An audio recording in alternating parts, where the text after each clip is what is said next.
खड़के वाले पखे तो बंद करो वो करते हो मैं कर रहा हूँ।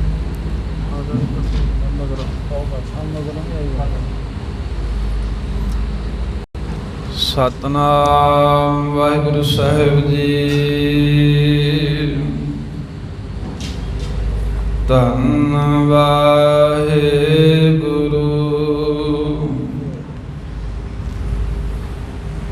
चक्र चिन्ह अर वर्ण जात अर पात नहे न जेह रूप रंग अर रेख भेख को कहना सगत केह चल मूरत अनुभव प्रकाश अमित तोज कह जय कोट इंद्र इंद्रान साहे सहान गणिज दरे पवन महीप सुर नर असुर नेत नेत बन तृण कहत त्वय सर्वनाम कथा कवन कर्म नाम वर्णत समत गगन दमामा बाजयो परियो निशान काओ खेत जो मांड्यो सूरमा अब जो जन को दाओ सूरा सो पहचानिया जो लड़ दीन के पुरजा पुरजा कट मर कबहू न छाड़ खेत पुरजा पुरजा कट मर कबहू न छाड़ खेत। सज्जन सच्चा पातशाह सिर साहांदे साहो जिस पास बैठे सोहिया सबना दावे साहो। सतनाम श्री वाहिगुरु साहिब जी। गौड़ी बैरागण महला चौथा। हमरा मन चित हरि आस नित क्यों देखा हर दर्श तुम्हारा। जिन प्रीत लाई सो जानता हमरा मन चित हर बहुत प्यारा। हों कुर्बानी गुरे अपने जिन विछड़िया मेलिया मेरा सिरजनहारा। हमरा मन चित हर आस नित क्यों देखा हर दर्श तुम्हारा। वाहिगुरु जी का खालसा वाहिगुरु जी की फतेह। परम सम्मान जोग चवर छतर तख्त दे मालक गुरता गदी दे तख्त दे सुभाए मान प्रगट गुरांगी देह प्रतख हर। धन धन सतगुरु श्री गुरु ग्रंथ साहिब महाराज जी दी परम पवित्र सत संगत हजूरी दे अंदर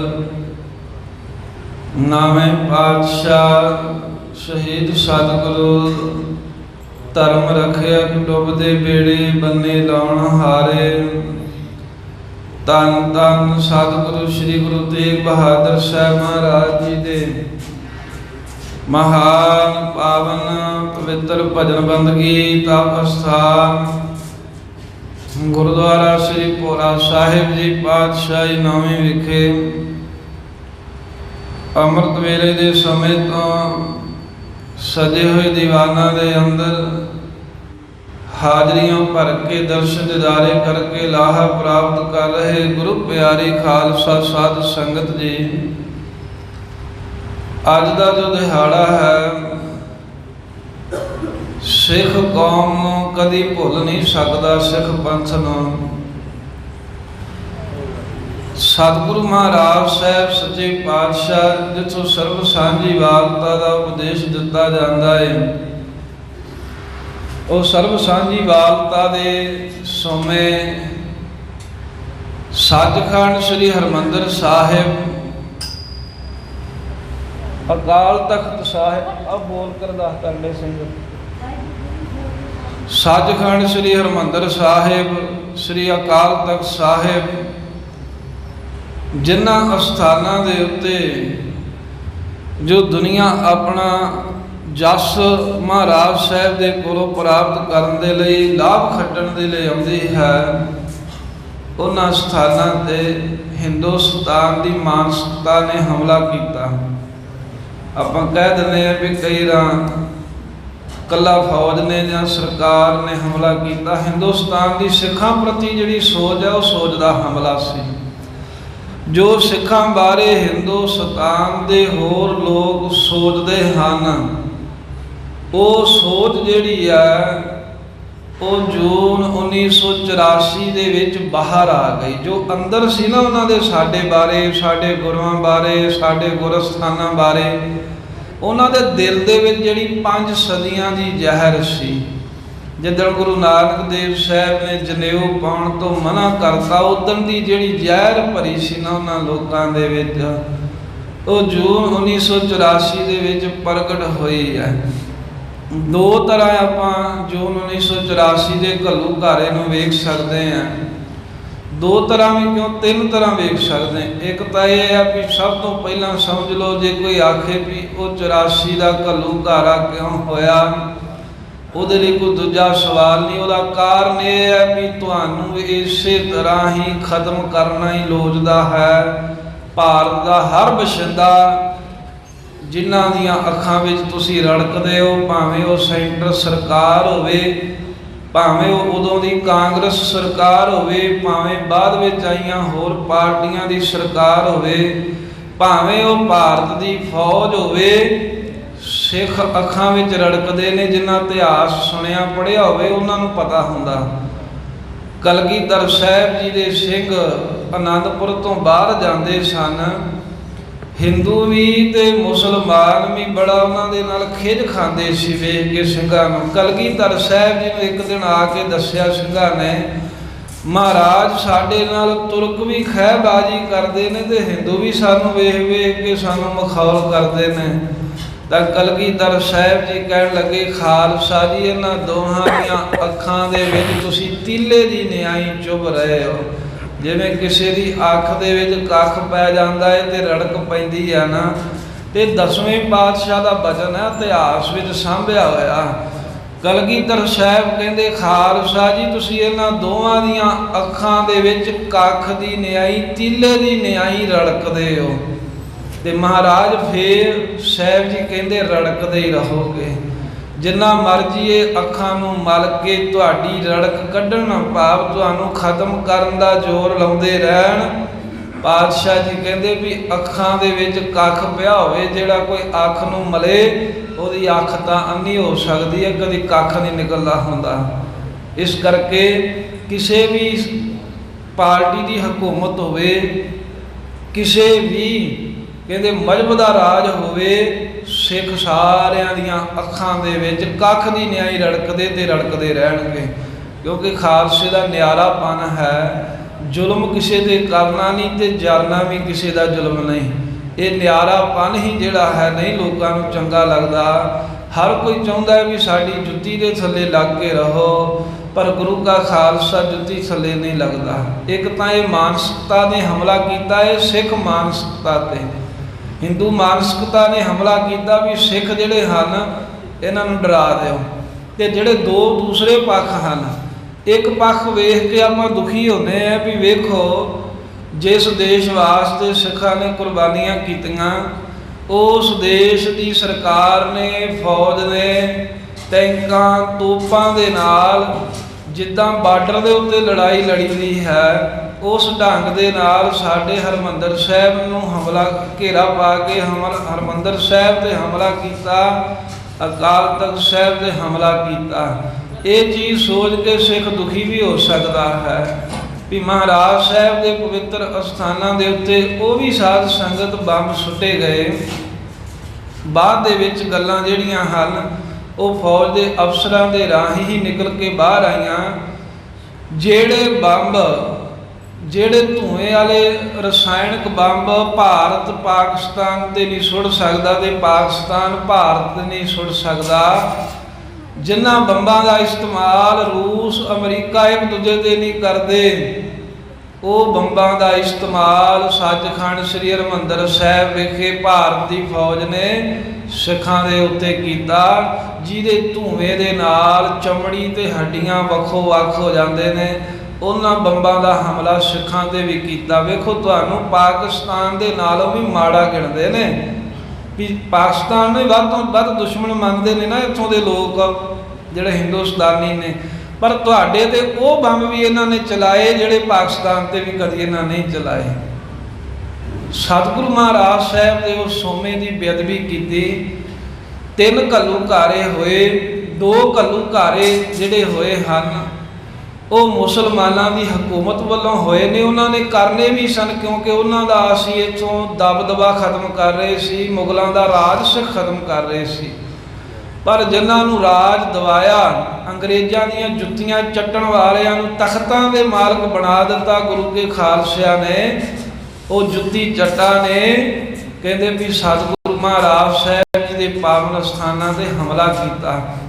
ਇਹਨੂੰ ਜੂਨ 1984 ਦਾ ਘੱਲੂਘਾਰਾ ਕਹਿ ਸਕਦੇ ਹਾਂ, ਵੀ ਸਿੱਖ ਨਸਲਕੁਸ਼ੀ ਕਹਿ ਸਕਦੇ ਹਾਂ, ਵੀ ਸਿੱਖ ਵਿਰੋਧੀ ਮਾਨਸਿਕਤਾ ਜਿਹੜੀ ਉਹ ਬੰਬਾਂ ਦੇ ਰਾਹੀਂ ਬਾਹਰ ਆਈ। ਤੇ ਸਾਧ ਸੰਗਤ ਜੀ, ਤੀਸਰਾ ਪੱਖ ਇਹ ਹੈ ਵੀ ਭਾਵੇਂ ਚਲੋ ਉਹ ਚੜ ਕੇ ਆ ਗਏ ਲੱਖਾਂ ਦੀ ਗਿਣਤੀ ਦੇ ਵਿੱਚ, ਧੰਨ ਨੇ ਉਹ ਗੁਰੂ ਕੇ ਸਿੰਘ ਜਿਨ੍ਹਾਂ ਦੀ ਗਿਣਤੀ ਕੁਝ ਸੈਂਕੜਿਆਂ ਦੇ ਵਿੱਚ ਹੈ, ਪਰ ਫੇਰ ਵੀ ਉਹਨਾਂ ਗੁਰੂ ਕੇ ਸਿੰਘਾਂ ਨੇ ਭਾਰਤ ਦੀ ਫੌਜ ਦੇ ਨਾਲ ਕਹਿੰਦੇ ਵੀ ਚੜ੍ਹਦੀ ਕਲਾ ਦੇ ਨਾਲ ਡਟ ਕੇ ਸਾਹਮਣਾ ਕੀਤਾ, ਡਰੇ ਨਹੀਂ। ਜਦੋਂ ਮੀਟਿੰਗਾਂ ਹੁੰਦੀਆਂ ਸਨ, ਕੁਲਦੀਪ ਬਰਾੜ ਵੈਦਿਆ, ਜਨਰਲ ਵੈਦਿਆ, ਜਨਰਲ ਬਰਾੜ ਤੇ ਜਨਰਲ ਦਿਆਲ, ਇਹੀ ਜਿਹੜੇ ਮੁੱਖ ਸਨ। ਤੇ ਸਲਾਹ ਇਹੀ ਹੋਈ ਸੀ ਵੀ 4 ਸਫੇਰਿਓਂ ਤੋਪਾਂ ਟੈਂਕਾਂ ਦੇ ਨਾਲ ਐਸਾ ਘੇਰਾ ਪਾ ਕੇ ਤੇ ਸਿੱਖਾਂ ਨੂੰ, ਸੰਤ ਜਰਨੈਲ ਸਿੰਘ ਨੂੰ ਡਰਾ ਦਿਓ ਵੀ ਆਪਣੇ ਆਪ ਬਾਹਾਂ ਖੜੀਆਂ ਕਰਕੇ ਬਾਹਰ ਆ ਜਾਣ। ਤੇ ਸਾਧ ਸੰਗਤ ਜੀ, ਉਹ ਉਹਨਾਂ ਦੀ ਮਨਸਾ ਪੂਰੀ ਨਹੀਂ ਹੋਈ। ਭਾਵੇਂ ਕਿ ਆਪਾਂ ਕਹਿ ਦਿੰਦੇ ਹਾਂ ਵੀ ਮੀਡੀਆ ਬਿਲਕੁਲ ਬੈਨ ਕਰ ਦਿੱਤਾ ਗਿਆ ਅੰਮ੍ਰਿਤਸਰ ਸਾਹਿਬ, ਪਰ ਦੂਰਦਰਸ਼ਨ ਨੂੰ ਸਪੈਸ਼ਲ ਤੌਰ ਤੇ ਰੱਖਿਆ ਗਿਆ। ਉਹਨਾਂ ਨੂੰ ਕਿਹਾ ਸੀ ਵੀ ਤੁਸੀਂ ਲਾਈਵ ਟੈਲੀਕਾਸਟ ਕਰਨਾ ਹੈ। ਕਿਉਂ? ਕਹਿੰਦੇ ਅਸੀਂ 2-3 ਘੰਟਿਆਂ ਦੇ ਵਿੱਚ ਸਾਰੇ ਹੀ ਸਿੱਖ ਮਾਰ ਦੇਣੇ ਨੇ ਜਿਹੜੇ ਅੰਦਰ ਜੁਝਾਰੂ ਨੇ, ਤੇ ਉਹ ਜਿਹੜੇ ਵੱਜਣਗੇ ਬਾਹਾਂ ਖੜੀਆਂ ਕਰਕੇ ਜਦੋਂ ਬਾਹਰ ਆਉਣਗੇ ਤੇ ਤੁਸੀਂ ਉਹ ਲਾਈਵ ਸਾਰੇ ਦੇਸ਼ ਨੂੰ, ਦੁਨੀਆ ਨੂੰ ਵਿਖਾਉਣਾ ਵੀ ਆਹ ਸੰਤ ਜਰਨੈਲ ਸਿੰਘ ਜਿਹੜਾ ਸਾਡੇ ਨਾਲ ਟੱਕਰ ਲੈਣ ਦੀਆਂ ਗੱਲਾਂ ਕਰਦਾ ਸੀ, ਉਹ ਬਾਹਾਂ ਖੜੀਆਂ ਕਰਕੇ ਬਾਹਰ ਆ ਗਿਆ ਜੇ। ਸਾਰੇ ਚੈਨਲ ਭਾਵੇਂ ਰੋਕ ਦਿੱਤੇ, ਪਰ ਦੂਰਦਰਸ਼ਨ ਨੇ ਉਹ ਪ੍ਰਸਾਰਣ ਲਾਈਵ ਟੈਲੀਕਾਸਟ ਕਰਨ ਦੇ ਲਈ ਸਾਰੀ ਰਿਕਾਰਡਿੰਗ ਕੀਤੀ ਹੋਈ ਸੀ। ਤੇ ਜਦੋਂ ਫੌਜ ਨੂੰ 72 ਘੰਟੇ ਮੂੰਹ ਦੀ ਖਾਣੀ ਪਈ, ਉਹ ਸਾਰੀਆਂ ਰਿਕਾਰਡਿੰਗਾਂ ਕਹਿੰਦੇ ਜ਼ਬਤ ਕਰਕੇ ਫੌਜ ਆਪਣੇ ਕੋਲ ਲੈ ਗਈ ਵੀ ਕਿਤੇ ਚੈਨਲ ਵਾਲੇ ਵਿਖਾ ਨਾ ਦੇਣ। ਜੇ ਵਿਖਾ ਦੇਣਗੇ ਉਹਦੇ ਵਿੱਚ ਭਾਰਤੀ ਫੌਜ ਦੀ ਨਮੋਸ਼ੀ ਹੋਵੇਗੀ ਕਿ ਗੁਰੂ ਕੇ ਚੰਨ ਮੁੱਠੀ ਪਰ ਸਿੰਘਾਂ ਦੇ ਅੱਗੇ ਇਹਨਾਂ ਦੇ ਕੋਲੋਂ ਜੰਗ ਨਹੀਂ ਲੜਿਆ ਗਿਆ। ਘੇਰਾ ਤਾਂ ਪੰਜਾਬ ਨੂੰ ਪਾ ਦਿੱਤਾ, ਗੜਬੜ ਵਾਲਾ ਇਲਾਕਾ ਐਲਾਨ ਦਿੱਤਾ ਗਿਆ। 27 ਮਈ ਨੂੰ ਵੀ ਕਹਿੰਦੇ ਵੀ CRPF ਨੇ ਹਵਾਈ ਫਾਇਰਿੰਗ ਕੀਤੀ। 1 ਜੂਨ ਨੂੰ 7 ਘੰਟੇ ਫਾਇਰਿੰਗ ਹੋਈ, ਜਿਹਦਾ ਭਾਵ ਇਹ ਸੀ ਵੀ ਜਿਹੜੇ ਸਿੰਘ ਕੋਈ ਅੰਦਰ ਹਨ, ਅਸੀਂ ਜਦੋਂ ਗੋਲੀਆਂ ਚਲਾਵਾਂਗੇ ਉਹ ਗੁੱਸੇ 'ਚ ਤਹਿਸ 'ਚ ਆ ਕੇ ਤੇ ਆਪਣਾ ਮੁਕਾਬਲਾ ਜਵਾਬੀ ਕਾਰਵਾਈ ਕਰਨਗੇ, ਜਿਸ ਕਰਕੇ ਸਿੰਘਾਂ ਦੇ ਮੋਰਚੇ ਪਤਾ ਲੱਗ ਜਾਣਗੇ। ਪਰ ਜਨਰਲ ਸੁਬੇਗ ਸਿੰਘ ਨੇ ਸਿਖਾਏ ਹੋਏ ਸਨ, ਸੰਤਾਂ ਨੇ ਹੁਕਮ ਕੀਤਾ ਸੀ ਜਿੰਨਾ ਚਿਰ ਪ੍ਰਕਰਮਾਂ ਦੇ ਵਿੱਚ ਨਹੀਂ ਕੋਈ ਫੌਜੀ ਆਉਂਦਾ, ਗੋਲੀ ਚਲਾਉਣੀ ਕੋਈ ਨਹੀਂ। 7 ਘੰਟੇ CRPF ਨੇ ਗੋਲੀ ਚਲਾਈ। ਪਹਿਲੇ ਦਿਨ ਹੀ 72 ਗੋਲੀਆਂ ਹਰਿਮੰਦਰ ਸਾਹਿਬ ਦੇ ਗੁੰਬਜ ਵਿੱਚ ਵੱਜੀਆਂ। 32 ਗੋਲੀਆਂ ਹਰਿਮੰਦਰ ਸਾਹਿਬ ਦੇ ਗੁੰਬਜ ਵਿੱਚ ਵੱਜੀਆਂ। ਕੁੱਲ ਲੜਾਈ 'ਚ 300 ਤੋਂ ਵਧੇਕ ਗੋਲੀਆਂ ਕੇਵਲ ਹਰਿਮੰਦਰ ਸਾਹਿਬ ਤੇ ਦੁਸ਼ਟਾਂ ਨੇ ਮਾਰੀਆਂ। ਹਾਲਾਂਕਿ ਉੱਥੇ ਕੋਈ ਜੁਝਾਰੂ ਸਿੰਘ ਗਿਆ ਵੀ ਨਹੀਂ ਸੀ। ਸੰਤਾਂ ਨੇ ਮਨਾ ਕੀਤਾ ਸੀ ਵੀ ਅੱਗੋਂ ਪਿੱਛੋਂ ਭਾਵੇਂ ਤੁਸੀਂ ਹਰਿਮੰਦਰ ਸਾਹਿਬ ਮੱਥਾ ਟੇਕਣ ਜਾਂਦੇ ਹੋ, ਪਰ ਹੁਣ ਘੇਰਾ ਪਿਆ, ਹੁਣ ਉੱਧਰ ਜਾਣਾ ਨਹੀਂ। ਬਹਾਨਾ ਬਣਾ ਕੇ ਸਰਕਾਰ ਹਰਿਮੰਦਰ ਸਾਹਿਬ ਤੇ ਵੀ ਹਮਲਾ ਕਰ ਸਕਦੀ ਹੈ। ਪਹਿਲੇ ਦਿਨ 11 ਸਿੱਖ ਸ਼ਰਧਾਲੂ ਸ਼ਹੀਦ ਹੋਏ। 1 ਜੂਨ ਦੀ ਕਾਰਵਾਈ ਜਿਹੜੀ ਸੀ ਇਹ ਤੇ ਮੀਡੀਆ ਕਵਰੇਜ ਲੈਣ ਵਾਸਤੇ ਵੀ ਆਇਆ।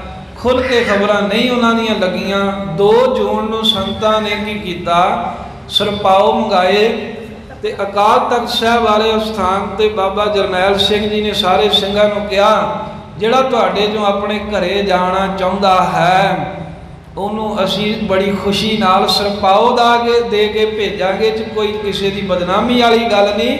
ਜੇ ਕਿਸੇ ਨੂੰ ਘਰ ਜਾਣ ਦੀ ਇੱਛਾ ਹੈ ਤਾਂ ਉਹ ਜਾ ਸਕਦਾ ਹੈ।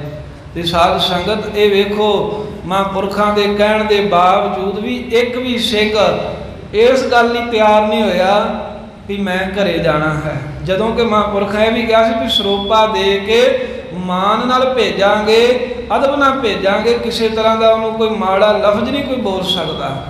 ਤੇ ਭਾਰਤ ਦੇ ਇੱਕ ਫੌਜੀ ਨੇ ਕਿਹਾ ਸੀ ਵੀ ਜਿੱਦਾਂ ਦੀ ਇਹ ਆਫਰ ਸੰਤ ਜਰਨੈਲ ਸਿੰਘ ਜੀ ਨੇ ਕੀਤੀ ਨਾ ਆਪਣੇ ਸਿੱਖਾਂ ਨੂੰ, ਜੇ ਇਹੀ ਆਫਰ ਕਿਤੇ ਜੰਗ ਦੇ ਸਮੇਂ ਭਾਰਤੀ ਫੌਜ ਨੂੰ ਸਰਕਾਰ ਕਰੇ ਤੇ ਅੱਧਿਓਂ ਜ਼ਿਆਦਾ ਜਿਹੜੇ ਹਨ ਉਹ ਭੱਜ ਕੇ ਘਰਾਂ ਨੂੰ ਆ ਜਾਣ। ਉਹਦਾ ਕਾਰਨ ਕੀ, ਉਹ ਕੇਵਲ ਪੈਸੇ ਪਿੱਛੇ ਲੜਦੇ ਨੇ। ਇੱਧਰ ਗੁਰੂ ਦੇ ਸਿੱਖ ਜਿਹੜੇ ਹਨ ਉਹ ਧਰਮ ਪਿੱਛੇ ਲੜ ਰਹੇ ਸਨ, ਅਣਖ ਪਿੱਛੇ ਲੜ ਰਹੇ ਸਨ। 2 ਜੂਨ ਦਾ ਦਿਨ ਲੰਘ ਗਿਆ। 3 ਜੂਨ ਨੂੰ ਗੁਰੂ ਅਰਜਨ ਦੇਵ ਮਹਾਰਾਜ ਸਾਹਿਬ ਜੀ ਦਾ ਸ਼ਹੀਦੀ ਦਿਹਾੜਾ ਸੀ। ਜਾਣ ਬੁੱਝ ਕੇ ਘੇਰਾ ਤਾਂ ਪਾਇਆ ਪਰ ਕਿਸੇ ਨੂੰ ਚੇਤਾਵਨੀ ਨਹੀਂ ਦਿੱਤੀ ਵੀ ਤੁਸੀਂ ਆਉਣਾ ਨਹੀਂ ਆ। ਹਜ਼ਾਰਾਂ ਦੀ ਗਿਣਤੀ ਸੰਗਤ ਨੂੰ ਹਰਿਮੰਦਰ ਸਾਹਿਬ ਇਕੱਠੇ ਹੋਣ ਦਿੱਤਾ ਗਿਆ। ਤੇ ਜਦੋਂ ਵਾਪਸ ਜਾਣਾ ਸੀ, ਜਿਹੜੇ ਦਿਨੇ ਵਾਪਸ ਚਲੇ ਗਏ, ਪਰ ਜਿਹੜੇ ਪਿਛਲੇ ਜੇ ਪਹਿਰ ਸਮਾਪਤੀ ਤੋਂ ਬਾਅਦ ਵਾਪਸ ਜਾਣ ਵਾਲੇ ਸਨ ਉਹਨਾਂ ਨੂੰ ਹਰਿਮੰਦਰ ਸਾਹਿਬ ਦੇ ਅੰਦਰ ਰੋਕ ਲਿਆ ਗਿਆ। ਤੇ ਰਾਤ ਲੰਘ ਗਈ। ਸਿੰਘ ਵੀ ਤਿਆਰ ਸਨ। ਮੋਰਚਾਬੰਦੀ ਬੜੀ ਜੁਗਤੀ ਦੇ ਨਾਲ ਕੀਤੀ ਸੀ। ਜਿੱਥੇ ਭਾਰਤੀ ਫੌਜ ਨੇ 6 ਮਹੀਨੇ ਹਰਿਮੰਦਰ ਸਾਹਿਬ ਦਾ ਨਕਸ਼ਾ ਬਣਾ ਕੇ ਟ੍ਰੇਨਿੰਗਾਂ ਕੀਤੀਆਂ ਸਨ, ਉੱਥੇ ਕੇਵਲ ਕੁਝ ਦਿਨਾਂ ਦੇ ਵਿੱਚ ਜਨਰਲ ਸਵੇਗ ਸਿੰਘ ਨੇ, ਜਿੱਥੇ ਜੱਸਾ ਸਿੰਘ ਰਾਮਗੜੀਏ ਦਾ ਬੁੰਗਾ ਬਣਿਆ, ਥੋੜਾ ਜਿਹਾ ਉੱਥੇ ਥੱਲੇ ਡੂੰਘਾ ਧਰਤੀ ਥਾਂ ਏ, ਬਿਨਾਂ ਗੋਲੀ ਚਲਾਇਆ ਕਹਿੰਦੇ ਵੀ ਉੱਥੇ ਸਿੰਘਾਂ ਨੂੰ ਟ੍ਰੇਨਿੰਗ ਦਿੱਤੀ। ਇਹ ਹੁਕਮ ਸੀ ਵੀ ਜਦੋਂ ਵੀ ਫੌਜ ਅੰਦਰ ਆਵੇ 1 ਫੁੱਟ ਤੋਂ ਉੱਪਰ ਗੋਲੀ ਨਹੀਂ ਚਲਾਉਣੀ। ਆਪਣਾ ਜਿਹੜਾ ਮੋਰਚਾ ਜ਼ਾਹਰ ਨਹੀਂ ਹੋਣ ਦੇਣਾ, ਕਿਉਂਕਿ ਗੁਰੀਲਾ ਯੁੱਧ ਵੀ ਤਾਂ ਖਾਲਸਾ ਲੜਦਾ ਹੀ ਹੈ ਨਾ।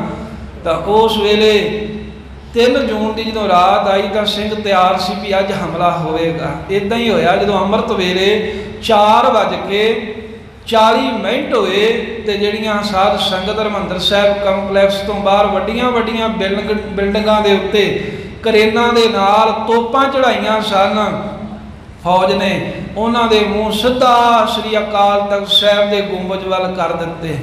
4 ਜੂਨ ਨੂੰ ਸਾਰਾ ਦਿਨ ਅਕਾਲ ਤਖਤ ਸਾਹਿਬ ਦੇ ਗੁੰਬਜ ਦੇ ਉੱਤੇ ਗੋਲਿਆਂ ਦਾ ਫੌਜ ਨੇ ਮੀਂਹ ਵਰਾ ਦਿੱਤਾ, ਜਿਸ ਕਰਕੇ ਅਕਾਲ ਤਖਤ ਸਾਹਿਬ ਦਾ ਜਿਹੜਾ ਗੁੰਬਜ ਉੱਪਰਲੇ ਹਿੱਸੇ ਦੀ ਇਮਾਰਤ 4 ਜੂਨ ਨੂੰ ਬਿਲਕੁਲ ਨਕਾਰੀ ਹੋ ਚੁੱਕੀ ਸੀ। 4 ਜੂਨ ਲੰਘ ਗਈ, ਗੋਲਾਬਾਰੀ ਬੰਦ ਹੋਈ। ਕਰਫਿਊ 'ਚ ਕੁਝ ਸਮੇਂ ਦੀ ਢਿੱਲ ਦਿੱਤੀ ਵੀ ਜਿੰਨੇ ਬਾਹਰ ਜਾਣਾ ਹੈ ਜਾ ਸਕਦਾ ਹੈ। ਇਹ ਇੱਕ ਫੌਜ ਦੀ ਨੀਤੀ ਸੀ ਵੀ ਇੰਨੇ ਸਾਰਾ ਦਿਨ ਗੋਲੇ ਵਰੇ ਹਨ ਵੀ ਇਹ ਗੋਲਿਆਂ ਦੀ ਆਵਾਜ਼ ਸੁਣ ਕੇ ਹੁਣ ਸਿੱਖਾਂ ਦੀਆਂ ਲੱਤਾਂ ਕੰਬਣ ਲੱਗ ਪਈਆਂ ਹੋਣਗੀਆਂ। ਸੰਤ ਜਰਨੈਲ ਸਿੰਘ ਹੁਣ ਬਾਹਰ ਆਉਣ ਦੀ ਸੋਚਣ ਲੱਗ ਪਿਆ ਹੋਊਗਾ। ਤੇ ਸਾਧ ਸੰਗਤ ਕੁਝ ਸਮਾਂ ਵੇਖੋ, ਕਿਤੇ ਗੋਲੀ ਦਾ ਖੜਕਾ ਹੀ ਆਉਂਦਾ ਨਾ, ਜੇ ਕੋਈ 10-20 ਗੋਲੀਆਂ ਚਲਾ ਦੇਵੇ, ਸਾਡੇ ਘਰ ਤੋਂ ਦੂਰ ਚਲਾਈਆਂ ਹੋਣ ਤੇ ਘਰੇ ਬੈਠਿਆਂ ਦੇ ਦਿਲ ਕੰਬ ਜਾਂਦੇ ਨੇ।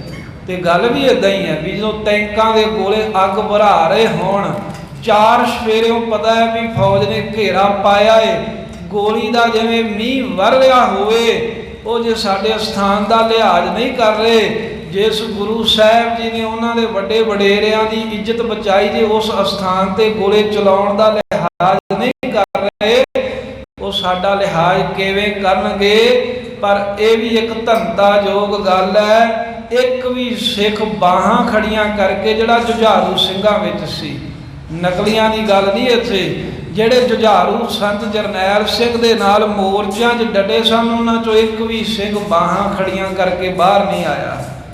4 ਜੂਨ ਨੂੰ ਜਦੋਂ ਵੇਖਿਆ ਵੀ ਇਹ ਸਿੰਘਾਂ ਦੇ ਤੇ ਕੋਈ ਅਸਰ ਨਹੀਂ ਹੋਇਆ, 5 ਜੂਨ ਨੂੰ ਫਿਰ ਇੱਕ ਸਪੈਸ਼ਲ ਫੋਰਸ ਨੂੰ ਹਨੇਰੇ ਦੇ ਵਿੱਚ ਸਾਧ ਸੰਗਤ 4 ਜੂਨ ਦੀ ਰਾਤ ਨੂੰ 5 ਜੂਨ ਤੋਂ ਪਹਿਲਾਂ ਇੱਕ ਫੋਰਸ ਭੇਜਣੀ ਸੀ, ਜਿਹੜੇ ਪਾਣੀ ਦੇ ਵਿੱਚੋਂ ਦੀ ਤੈਰ ਕੇ ਤੇ ਕਿੰਨੀ ਦੂਰ ਕਈ ਮੀਲ ਲੰਘ ਜਾਂਦੇ ਸਨ, ਜਿਨ੍ਹਾਂ ਨੂੰ ਸਪੈਸ਼ਲ ਟ੍ਰੇਨਿੰਗ ਹੈ। ਉਹਨਾਂ ਨੂੰ ਹਰਿਮੰਦਰ ਸਾਹਿਬ ਦੇ ਅੰਦਰ ਭੇਜਣਾ ਸੀ ਬ੍ਰਹਮ ਬੁੱਢੇ ਵੱਲੋਂ, ਵੀ ਉਹ ਇੱਧਰੋਂ ਆ ਕੇ ਸਰੋਵਰ ਦੇ ਵਿੱਚੋਂ ਦੀ ਜਾਣ ਤੇ ਇੱਕ ਸਿਪਾਹੀ ਕਈ ਸਟੇਨ ਗੰਨਾਂ ਜਾਂ ਬਹੁਤ ਜ਼ਿਆਦਾ ਅਸਲਾ ਲੈ ਕੇ ਤੇ ਹਰਿਮੰਦਰ ਸਾਹਿਬ ਦੇ ਵਿੱਚ ਜਾਵੇ ਰਾਤ, ਤੇ ਉੱਥੇ ਜਾ ਕੇ ਤੇ ਅਸਲਾ ਰੱਖ ਦਿੱਤਾ ਜਾਵੇ।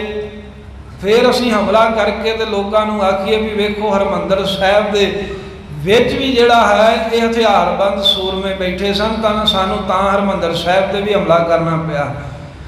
ਉਹ ਜਦੋਂ ਆਪਣੀ ਵਿਉਂਤਬੰਦੀ ਦੇ ਹਿਸਾਬ ਨਾਲ 10 ਵਜੇ ਦੇ ਸਮੇਂ ਤੋਂ ਬਾਅਦ ਆਏ, ਬਿਲਕੁਲ ਸ਼ਾਂਤੀ ਹੈ। ਸ਼ਾਂਤੀ ਦੇ ਵਿੱਚ ਜਦੋਂ ਆਏ, ਜਦੋਂ ਪਰਿਕਰਮਾ ਦੇ ਵਿੱਚ ਸਪੈਸ਼ਲ ਫੋਰਸ ਨੇ ਪ੍ਰਵੇਸ਼ ਕੀਤਾ ਤੇ ਗੁਰੂ ਕੇ ਖਾਲਸਿਆਂ ਨੇ ਫਿਰ ਫੈਰ ਖੋਲ੍ਹਤੇ।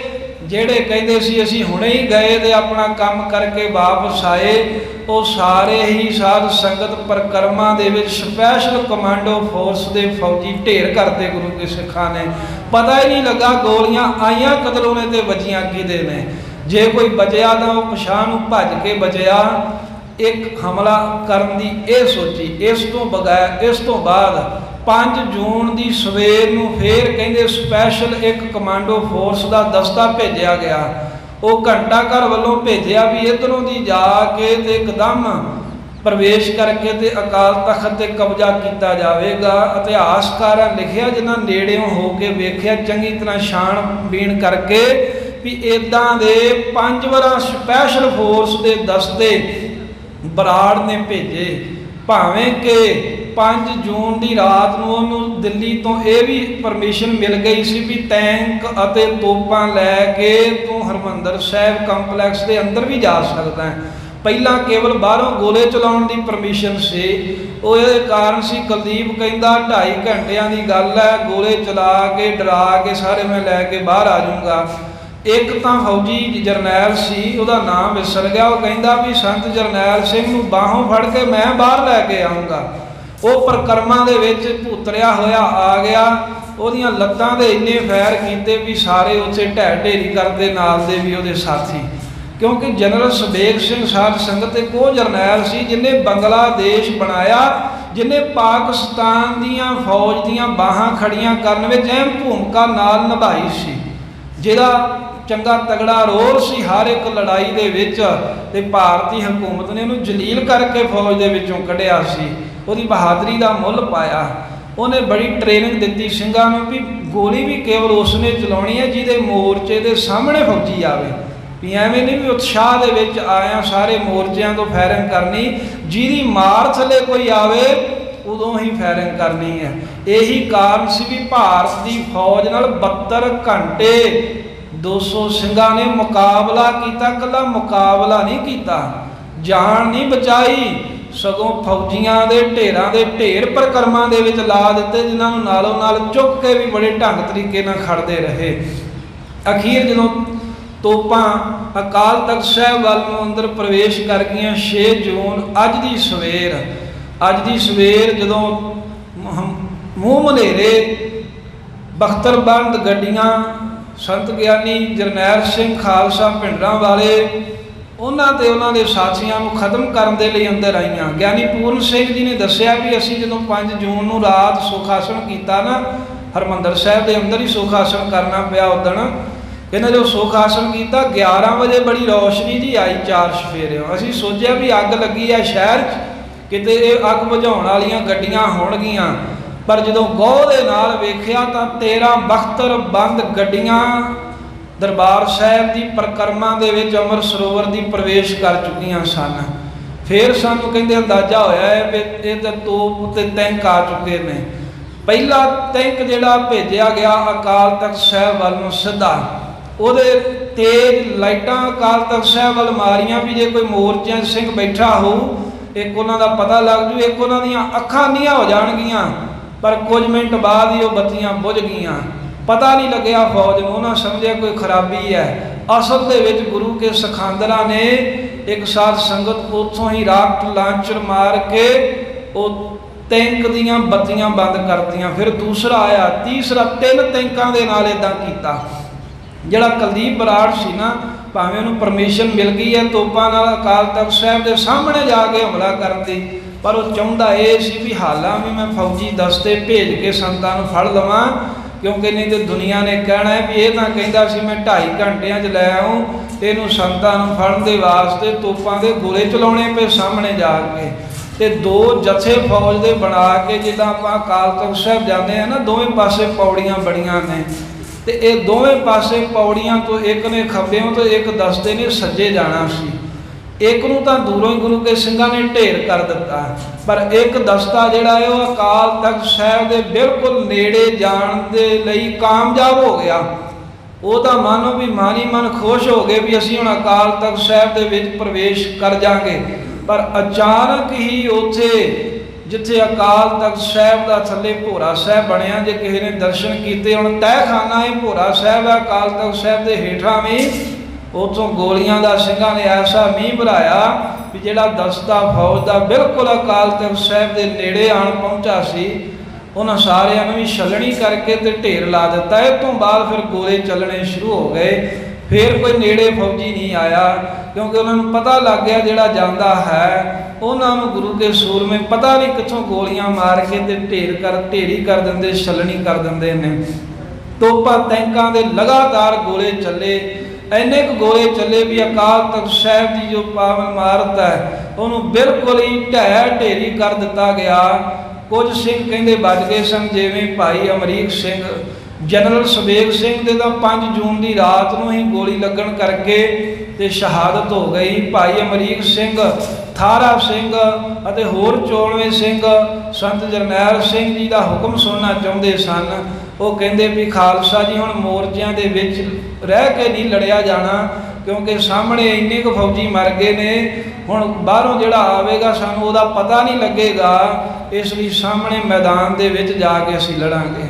ਇਹ ਫੈਸਲਾ ਹੋਇਆ। ਅੱਜ ਦੀ ਸਵੇਰ ਕੋਈ ਇਹੋ ਹੀ ਸਮਾਂ ਦੱਸਦੇ ਹਨ ਜਿਨ੍ਹਾਂ ਅੱਖੀਂ ਵੇਖਿਆ ਏ, ਸੰਤ ਗਿਆਨੀ ਜਰਨੈਲ ਸਿੰਘ ਜੀ ਨੇ ਆਖਰੀ ਵਾਰ ਜਿਹੜੇ ਬਚੇ ਕੋਈ 30-40 ਸਿੰਘ ਸਨ ਉਹਨਾਂ ਨੂੰ ਸੰਬੋਧਨ ਕੀਤਾ, ਖਾਲਸਾ ਜੀ ਸਾਡੇ ਵੱਡੇ ਭਾਗ ਨੇ, ਅਸੀਂ ਇਤਿਹਾਸ ਪੜ੍ਹਦੇ ਤੇ ਸੁਣਦੇ ਰਹੇ ਹਾਂ, ਚਮਕੌਰ ਦੀ ਗੜੀ ਨੂੰ 10 ਲੱਖ ਦਾ ਘੇਰਾ ਪਿਆ ਤੇ ਗੁਰੂ ਕੇ 40 ਸਿੰਘਾਂ ਨੇ ਉਹਨਾਂ ਦੇ ਨਾਲ ਛਾਤੀਆਂ ਢਾਹ ਕੇ ਉਹਨਾਂ ਦੇ ਅੱਗੇ ਹੋ ਕੇ ਲੜਦੇ ਸ਼ਹੀਦ ਹੁੰਦੇ ਰਹੇ। ਅੱਜ ਸਾਨੂੰ ਉਹ ਇਤਿਹਾਸ ਦਾ ਹਿੱਸਾ ਬਣਨ ਦਾ ਮੌਕਾ ਮਿਲ ਰਿਹਾ ਏ। ਸਾਰੇ ਜਾਣੇ ਤਿਆਰ ਬਰ ਤਿਆਰ ਹੋ ਜਾਓ। ਸਭ ਸਿੰਘਾਂ ਨੇ ਕਹਿੰਦੇ ਨਵੇਂ ਦਸਤਾਰੇ ਸਜਾਏ। ਇੱਥੇ ਸਾਧ ਸੰਗਤ ਇੱਕ ਹੋਰ ਗੱਲ ਧਿਆਨ ਤੇ ਗੌਰ ਕਰਨ ਵਾਲੀ ਉਹ ਇਹ ਹੈ ਵੀ ਜਦੋਂ ਫੌਜ ਦੇ ਦਸਤੇ ਬਾਹਰੋਂ ਆਉਂਦੇ ਸਨ ਨਾ ਤਾਂ ਸਿੰਘਾਂ ਦੀਆਂ ਗੋਲੀਆਂ ਨਾਲ ਮਾਰੇ ਜਾਂਦੇ ਸੀ। ਫੌਜ ਤਾਂ ਆਪਣਾ ਨਵਾਂ ਦਸਤਾ ਭੇਜ ਦਿੰਦੀ ਸੀ, ਬਿਲਕੁਲ ਜਿਹਨੂੰ ਕਹਿੰਦੇ ਆ ਵੀ ਫਰੈਸ਼ ਬੰਦੇ ਭੇਜਦੇ ਸੀ। ਪਰ ਇੱਧਰ ਜਿਹੜੇ ਸਤਿਗੁਰੂ ਦੇ ਸੂਰਮੇ ਮੋਰਚਿਆਂ ਵਿੱਚ ਡਟੇ ਸਨ, ਇਹ 4-4 ਦਿਨ ਤੋਂ ਸੁੱਤੇ ਨਹੀਂ ਸਨ। ਇਹਨਾਂ ਦੇ ਕੋਲੋਂ ਛੋਲਿਆਂ ਤੋਂ ਵੱਧ ਖਾਣ ਵਾਸਤੇ ਕੋਈ ਖੁਰਾਕ ਨਹੀਂ ਸੀ। ਇਹ ਰਾਤ ਦਿਨ ਲੜ ਰਹੇ ਸੀ। ਫੌਜ ਦੇ ਨਵੇਂ ਤੋਂ ਨਵੇਂ ਬੰਦੇ ਆ ਰਹੇ ਸਨ ਜਿਨ੍ਹਾਂ ਨੂੰ ਚੰਗੀਆਂ ਤੋਂ ਚੰਗੀਆਂ ਖੁਰਾਕਾਂ ਦੇ ਭੇਜਿਆ ਜਾ ਰਿਹਾ ਸੀ। ਪਰ ਫਿਰ ਵੇਖੋ ਗੁਰੂ ਦੀ ਕੈਸੀ ਕਲਾ ਵਰਤੀ, ਨਵੇਂ ਤੋਂ ਨਵੇਂ ਆਉਂਦੇ ਗਏ, ਢੇਰ ਲੱਗਦੇ ਰਹੇ ਤੇ ਗੁਰੂ ਕੇ ਸੂਰਮੇ 72 ਘੰਟੇ ਲਗਾਤਾਰ, ਸਾਧ ਸੰਗਤ ਲਗਾਤਾਰ 72 ਘੰਟੇ ਗੁਰੂ ਕੇ ਸੂਰਮਿਆਂ ਨੇ ਫੌਜ ਦੇ ਨਾਲ ਵਰਦੇ ਹੋਏ ਗੋਲਿਆਂ ਦੇ ਵਿੱਚ ਮੁਕਾਬਲਾ ਕੀਤਾ ਤੇ ਡੋਲੇ ਨਹੀਂ। ਸੰਤਾਂ ਨੇ ਆਖਰੀ ਸੰਬੋਧਨ ਕੀਤਾ, ਕਹਿੰਦੇ ਵੀ ਹੁਣ ਆਓ ਸਾਰੇ ਰਲ ਮਿਲ ਕੇ ਗੁਰੂ ਹਰਗੋਬਿੰਦ ਸਾਹਿਬ ਮੀਰੀ ਪੀਰੀ ਦੇ ਮਾਰਗ ਅੱਗੇ ਅਰਦਾਸ ਕਰੀਏ। ਅਰਦਾਸਾ ਸੋਧਿਆ ਗਿਆ, ਮਹਾਰਾਜ ਸਾਨੂੰ ਸ਼ਹੀਦੀ ਜਾਮ ਪ੍ਰਾਪਤ ਕਰਨ ਦੇ ਵਾਸਤੇ ਦਾਤ ਬਖਸ਼। ਜਦੋਂ ਅਰਦਾਸਾ ਹੋ ਗਿਆ ਤਾਂ ਸੰਤ ਕਹਿਣ ਲੱਗੇ ਸਾਰੇ ਜਾਣੇ ਪੜੋ, ਧਰਮ ਸਿਰ ਦਿੱਤਿਆਂ ਬਾਝ ਨਹੀਂ ਰਹਿਣਾ, ਧਰਮ ਸਿਰ ਦਿੱਤਿਆਂ ਬਾਝ ਨਹੀਂ ਰਹਿਣਾ, ਦਿੱਤਿਆਂ ਬਾਝ ਨਹੀਂ ਰਹਿਣਾ, ਧਰਮ ਸਿਰ ਦਿੱਤਿਆਂ ਬਾਝ ਨਹੀਂ ਰਹਿਣਾ, ਧਰਮ ਸਿੰਘ ਦਿੱਤਿਆਂ ਬਾਝ ਦਿੱਤਿਆਂ ਬਾਝ ਨਹੀਂ ਰਹਿਣਾ। ਧਰਮ ਸਿੰਘ ਦਿੱਤਿਆਂ ਬਾਝ ਨਹੀਂ ਰਹਿਣਾ। ਦਿੱਤਿਆਂ ਬਾਝ ਨਹੀਂ ਰਹਿਣਾ, ਧਰਮ ਸਿਰ ਦਿੱਤਿਆਂ ਬਾਝ ਨਹੀਂ ਰਹਿਣਾ। ਦਿੱਤਿਆਂ ਬਾਝ ਨਹੀਂ ਰਹਿਣਾ, ਧਰਮ ਸਿਰ ਦਿੱਤਿਆਂ ਬਾਝ ਨਹੀਂ ਰਹਿਣਾ। ਨਹੀਂ ਰਹਿਣਾ, ਧਰਮ ਸਿਰ ਦਿੱਤਿਆਂ ਬਾਝ ਨਹੀਂ ਰਹਿਣਾ। ਦਿੱਤਿਆਂ ਬਾਝ ਨਹੀਂ ਰਹਿਣਾ, ਧਰਮ ਸਿਰ ਦਿੱਤਿਆਂ ਬਾਝ ਨਹੀਂ ਰਹਿਣਾ। ਸੰਤ ਜਰਨੈਲ ਸਿੰਘ ਜੀ ਨੇ ਉਦੋਂ ਇੱਕ ਸ਼ਬਦ ਵੀ ਪੜਿਆ, ਧੰਨ ਜੀਓ ਤੇ ਕੋ ਜਗ ਮੈਂ ਮੁਖ ਤੇ ਹਰ ਚਿਤ ਮੈਂ ਜੁਧ ਵਿਚਾਰੈ। ਦੇਹ ਅਨਿਤ ਨਾ ਨਿਤ ਰਹਿ, ਜਸ ਨਾਵ ਚੜ੍ਹੈ ਭਵ ਸਾਗਰ ਤਾਰੈ। ਧੀਰਜ ਧਾਮ ਬਨਾਏ ਹੈ, ਤਨ ਬੁੱਧ ਸਿਉ ਦੀਪਕ ਜਿਉ ਜਿਆਰੈ। ਗਿਆਨ ਹੈ ਕੀ ਬਡਨੀ ਮਨੁ ਹਾਥ ਲੈ, ਕਾਤਰ ਤਕ ਤਵਾਰ ਬਹਾਰੈ। ਗਗਨ ਦਮਾਮਾ ਬਾਜਿਓ ਪਰਿਓ ਨਿਸ਼ਾਨੈ, ਘਾਓ ਖੇਤ ਜੋ ਮਾਂਡਿਓ ਸੂਰਮਾ। ਅਬ ਜੂਜਨ ਕੋ ਦਾਓ ਸੂਰਾ ਸੋ ਪਹਿਚਾਨੀਐ, ਜੋ ਲੜੈ ਦੀਨ ਕੇ ਹੇਤ। ਪੁਰਜਾ ਪੁਰਜਾ ਕੱਟ ਮਰੈ ਕਬੂ ਨ ਛਾਡੈ, ਖੇਤ ਸਤਿਗੁਰ ਆਗੈ ਸੀਸ ਭੇਟ ਦਿਓ। ਜੇ ਸਤਿਗੁਰ ਸਾਜੇ ਭਾਵੈ ਸਿੰਘਾਂ ਨੂੰ ਚਾਹ ਚੜ ਗਿਆ। ਕਬੀਰ ਮੋਏ ਮਰਨੇ ਕਾ ਚਾਉ ਹੈ, ਮਰੋ ਤਾਂ ਹਰ ਕੈ ਦੁਆਰ। ਮਤ ਹਰ ਪੁੱਛੈ ਕੌਣ ਹੈ, ਪਰਾ ਹਮਾਰੇ ਬਾਰ। ਜਿੱਥੇ ਮੀਰੀ ਪੀਰੀ ਦੇ ਦੋ ਨਿਸ਼ਾਨ ਸਾਹਿਬ ਝੁਲਦੇ ਨੇ, ਕਹਿੰਦੇ ਇੱਥੇ ਸਾਹਮਣੇ ਆ ਕੇ ਸੰਤ ਗਿਆਨੀ ਜਰਨੈਲ ਸਿੰਘ ਤੇ ਮਹਾਰਾਜ ਦੇ ਸੂਰਮੇ ਲੜੇ। ਆਮੋ ਸਾਹਮਣੀ ਲੜਾਈ ਦੇ ਵਿੱਚ ਗੁਰੂ ਕੇ ਸੂਰਮੇ ਪੁਰਜਾ ਪੁਰਜਾ ਕੱਟ ਗਏ। ਸਤਿਗੁਰੂ ਮਹਾਰਾਜ ਦਾ ਉਹ ਜਰਨੈਲ ਜਿਨੇ ਹਿੰਦੁਸਤਾਨ ਦੇ ਜਰਨੈਲਾਂ ਨੂੰ ਭਾਜੜਾਂ ਪਾ ਦਿੱਤੀਆਂ, ਉਹ ਵੱਡੇ ਵੱਡੇ ਤਜਰਬੇਕਾਰਾਂ ਨੂੰ ਕਹਿੰਦੇ ਉਹਨਾਂ ਦੇ ਤਜਰਬੇ ਫੇਲ ਕਰ ਦਿੱਤੇ। ਉਹ ਗੁਰੂ ਦਾ ਜਰਨੈਲ ਸੰਤ ਗਿਆਨੀ ਜਰਨੈਲ ਸਿੰਘ ਖਾਲਸਾ ਪਿੰਡਰਾਂ ਵਾਲੇ ਅੱਜ ਦੇ ਦਿਨ ਇਸ ਸਮੇਂ 1984 ਦੇ ਵਿੱਚ ਧਰਮ ਦੇ ਵਾਸਤੇ ਲੜਦਿਆਂ ਹੋਇਆਂ ਸ਼ਹੀਦੀ ਜਾਮਾਂ ਪਾ ਗਏ, ਸ਼ਹਾਦਤ ਪ੍ਰਾਪਤ ਕਰ ਗਏ। ਧੰਨ ਨੇ ਉਹ ਗੁਰੂ ਕੇ ਸੂਰਮੇ। ਸਾਧ ਸੰਗਤ ਜੀ, ਕੋਈ ਵੀ ਇਤਿਹਾਸ ਜਦੋਂ ਅਸੀਂ ਪੜ੍ਹਦੇ ਸੁਣਦੇ ਹਾਂ, ਕਦੀ ਇਕੱਲਿਆਂ ਬਹਿ ਕੇ ਉਹਦਾ ਚੰਗੀ ਤਰ੍ਹਾਂ ਆਪਣੇ ਮਨ ਵਿੱਚ ਮੰਥਨ ਕਰਨਾ ਚਾਹੀਦਾ ਹੈ ਵੀ ਇਹੋ ਜਿਹੀ ਅਵਸਥਾ ਜੇ ਸਾਡੇ ਤੇ ਹੋਵੇ ਤੇ ਅਸੀਂ ਕਿੰਨੇ ਕੁ ਜੋਗੇ ਹਾਂ ਤੇ ਕਿੰਨੇ ਪਾਣੀ ਹੈ। ਜਿਵੇਂ ਸ਼ਹੀਦੀ ਤੋਂ ਪਹਿਲਾਂ ਜਦੋਂ ਆਖਰੀ ਵਾਰ 3 ਜੂਨ ਨੂੰ ਮੀਡੀਆ ਅੰਦਰ ਆਇਆ ਸੀ, ਉਸ ਵੇਲੇ ਮਾਰਕ ਟੱਲੀ BBC ਲੰਡਨ ਦੇ ਪੱਤਰਕਾਰ ਨੇ ਪੁੱਛਿਆ ਸੀ ਵੀ ਉਹ ਕਹਿੰਦੇ ਨੇ ਵੀ ਅਸੀਂ ਹੈਲੀਕਾਪਟਰਾਂ ਦੇ ਅੰਦਰ ਕਮਾਂਡੋ ਭੇਜ ਦੇਵਾਂਗੇ, ਤੁਸੀਂ ਕੀ ਕਰੋਗੇ? ਤੇ ਸੰਤ ਕਹਿੰਦੇ ਸੀ ਫੌਜ ਭੇਜਣੀ ਉਹਨਾਂ ਦੇ ਵੱਸ ਵਿੱਚ ਹੈ, ਵਾਪਸ ਨਹੀਂ ਜਾਣ ਦੇਵਾਂਗੇ। ਜਿਹੜੇ ਆਉਣਗੇ ਇਹ ਸਾਡੇ ਵੱਸ ਵਿੱਚ ਹੈ ਜੇ ਗੁਰੂ ਕਿਰਪਾ ਕਰੇ। ਤੇ ਸਪੈਸ਼ਲ ਕਮਾਂਡੋ ਫੋਰਸ ਦਾ ਬੰਦਾ ਕੋਈ ਵੀ ਛੱਡਿਆ ਨਹੀਂ, ਜਿਹੜਾ ਵੀ ਅੰਦਰ ਆਇਆ ਤੋਪਾਂ ਦਾ ਸਹਾਰਾ ਲੈ ਕੇ ਸਿੰਘਾਂ ਨੂੰ ਸ਼ਹੀਦ ਕੀਤਾ। ਸਾਧ ਸੰਗਤ, ਕੋਈ ਵੀ ਸਪੈਸ਼ਲ ਕਮਾਂਡੋ ਫੋਰਸ ਭਾਰਤ ਦੀ ਗੁਰੂ ਕੇ ਖਾਲਸੇ ਅੱਗੇ ਨਹੀਂ ਅੜ ਸਕੀ। ਕਿੱਡੀਆਂ ਕਿੱਡੀਆਂ ਇਹਨਾਂ ਦੀਆਂ ਟ੍ਰੇਨਿੰਗਾਂ ਹਨ, ਪਰ ਗੁਰੂ ਕੇ ਸੁਖਾਂਦਰਾਂ ਅੱਗੇ, ਗੁਰੂ ਦੇ ਜੁਝਾਰੂਆਂ ਅੱਗੇ ਕੋਈ ਠਹਿਰ ਨਹੀਂ ਸਕਿਆ। ਜਿਸ ਗੱਲ ਦਾ ਉਹਨਾਂ ਨੂੰ ਅੰਦਾਜ਼ਾ ਨਹੀਂ ਸੀ, ਉਹ ਗੱਲ ਹੋਈ। ਕਹਿੰਦੇ ਵੀ ਕਈ ਹਜ਼ਾਰ ਫੌਜ ਸਤਿਗੁਰੂ ਮਹਾਰਾਜ ਸਾਹਿਬ ਦੇ ਸੂਰਮਿਆਂ ਨਾਲ ਲੜਦਿਆਂ ਹੋਇਆਂ ਹਿੰਦੁਸਤਾਨੀਆਂ ਦੀ, ਇਹਨਾਂ ਭਾਰਤੀਆਂ ਦੀ ਸੈਂਟਰ ਸਰਕਾਰ ਦੀ ਫੌਜ ਹਜ਼ਾਰਾਂ ਦੀ ਗਿਣਤੀ ਦੇ ਵਿੱਚ ਮਾਰੀ ਗਈ।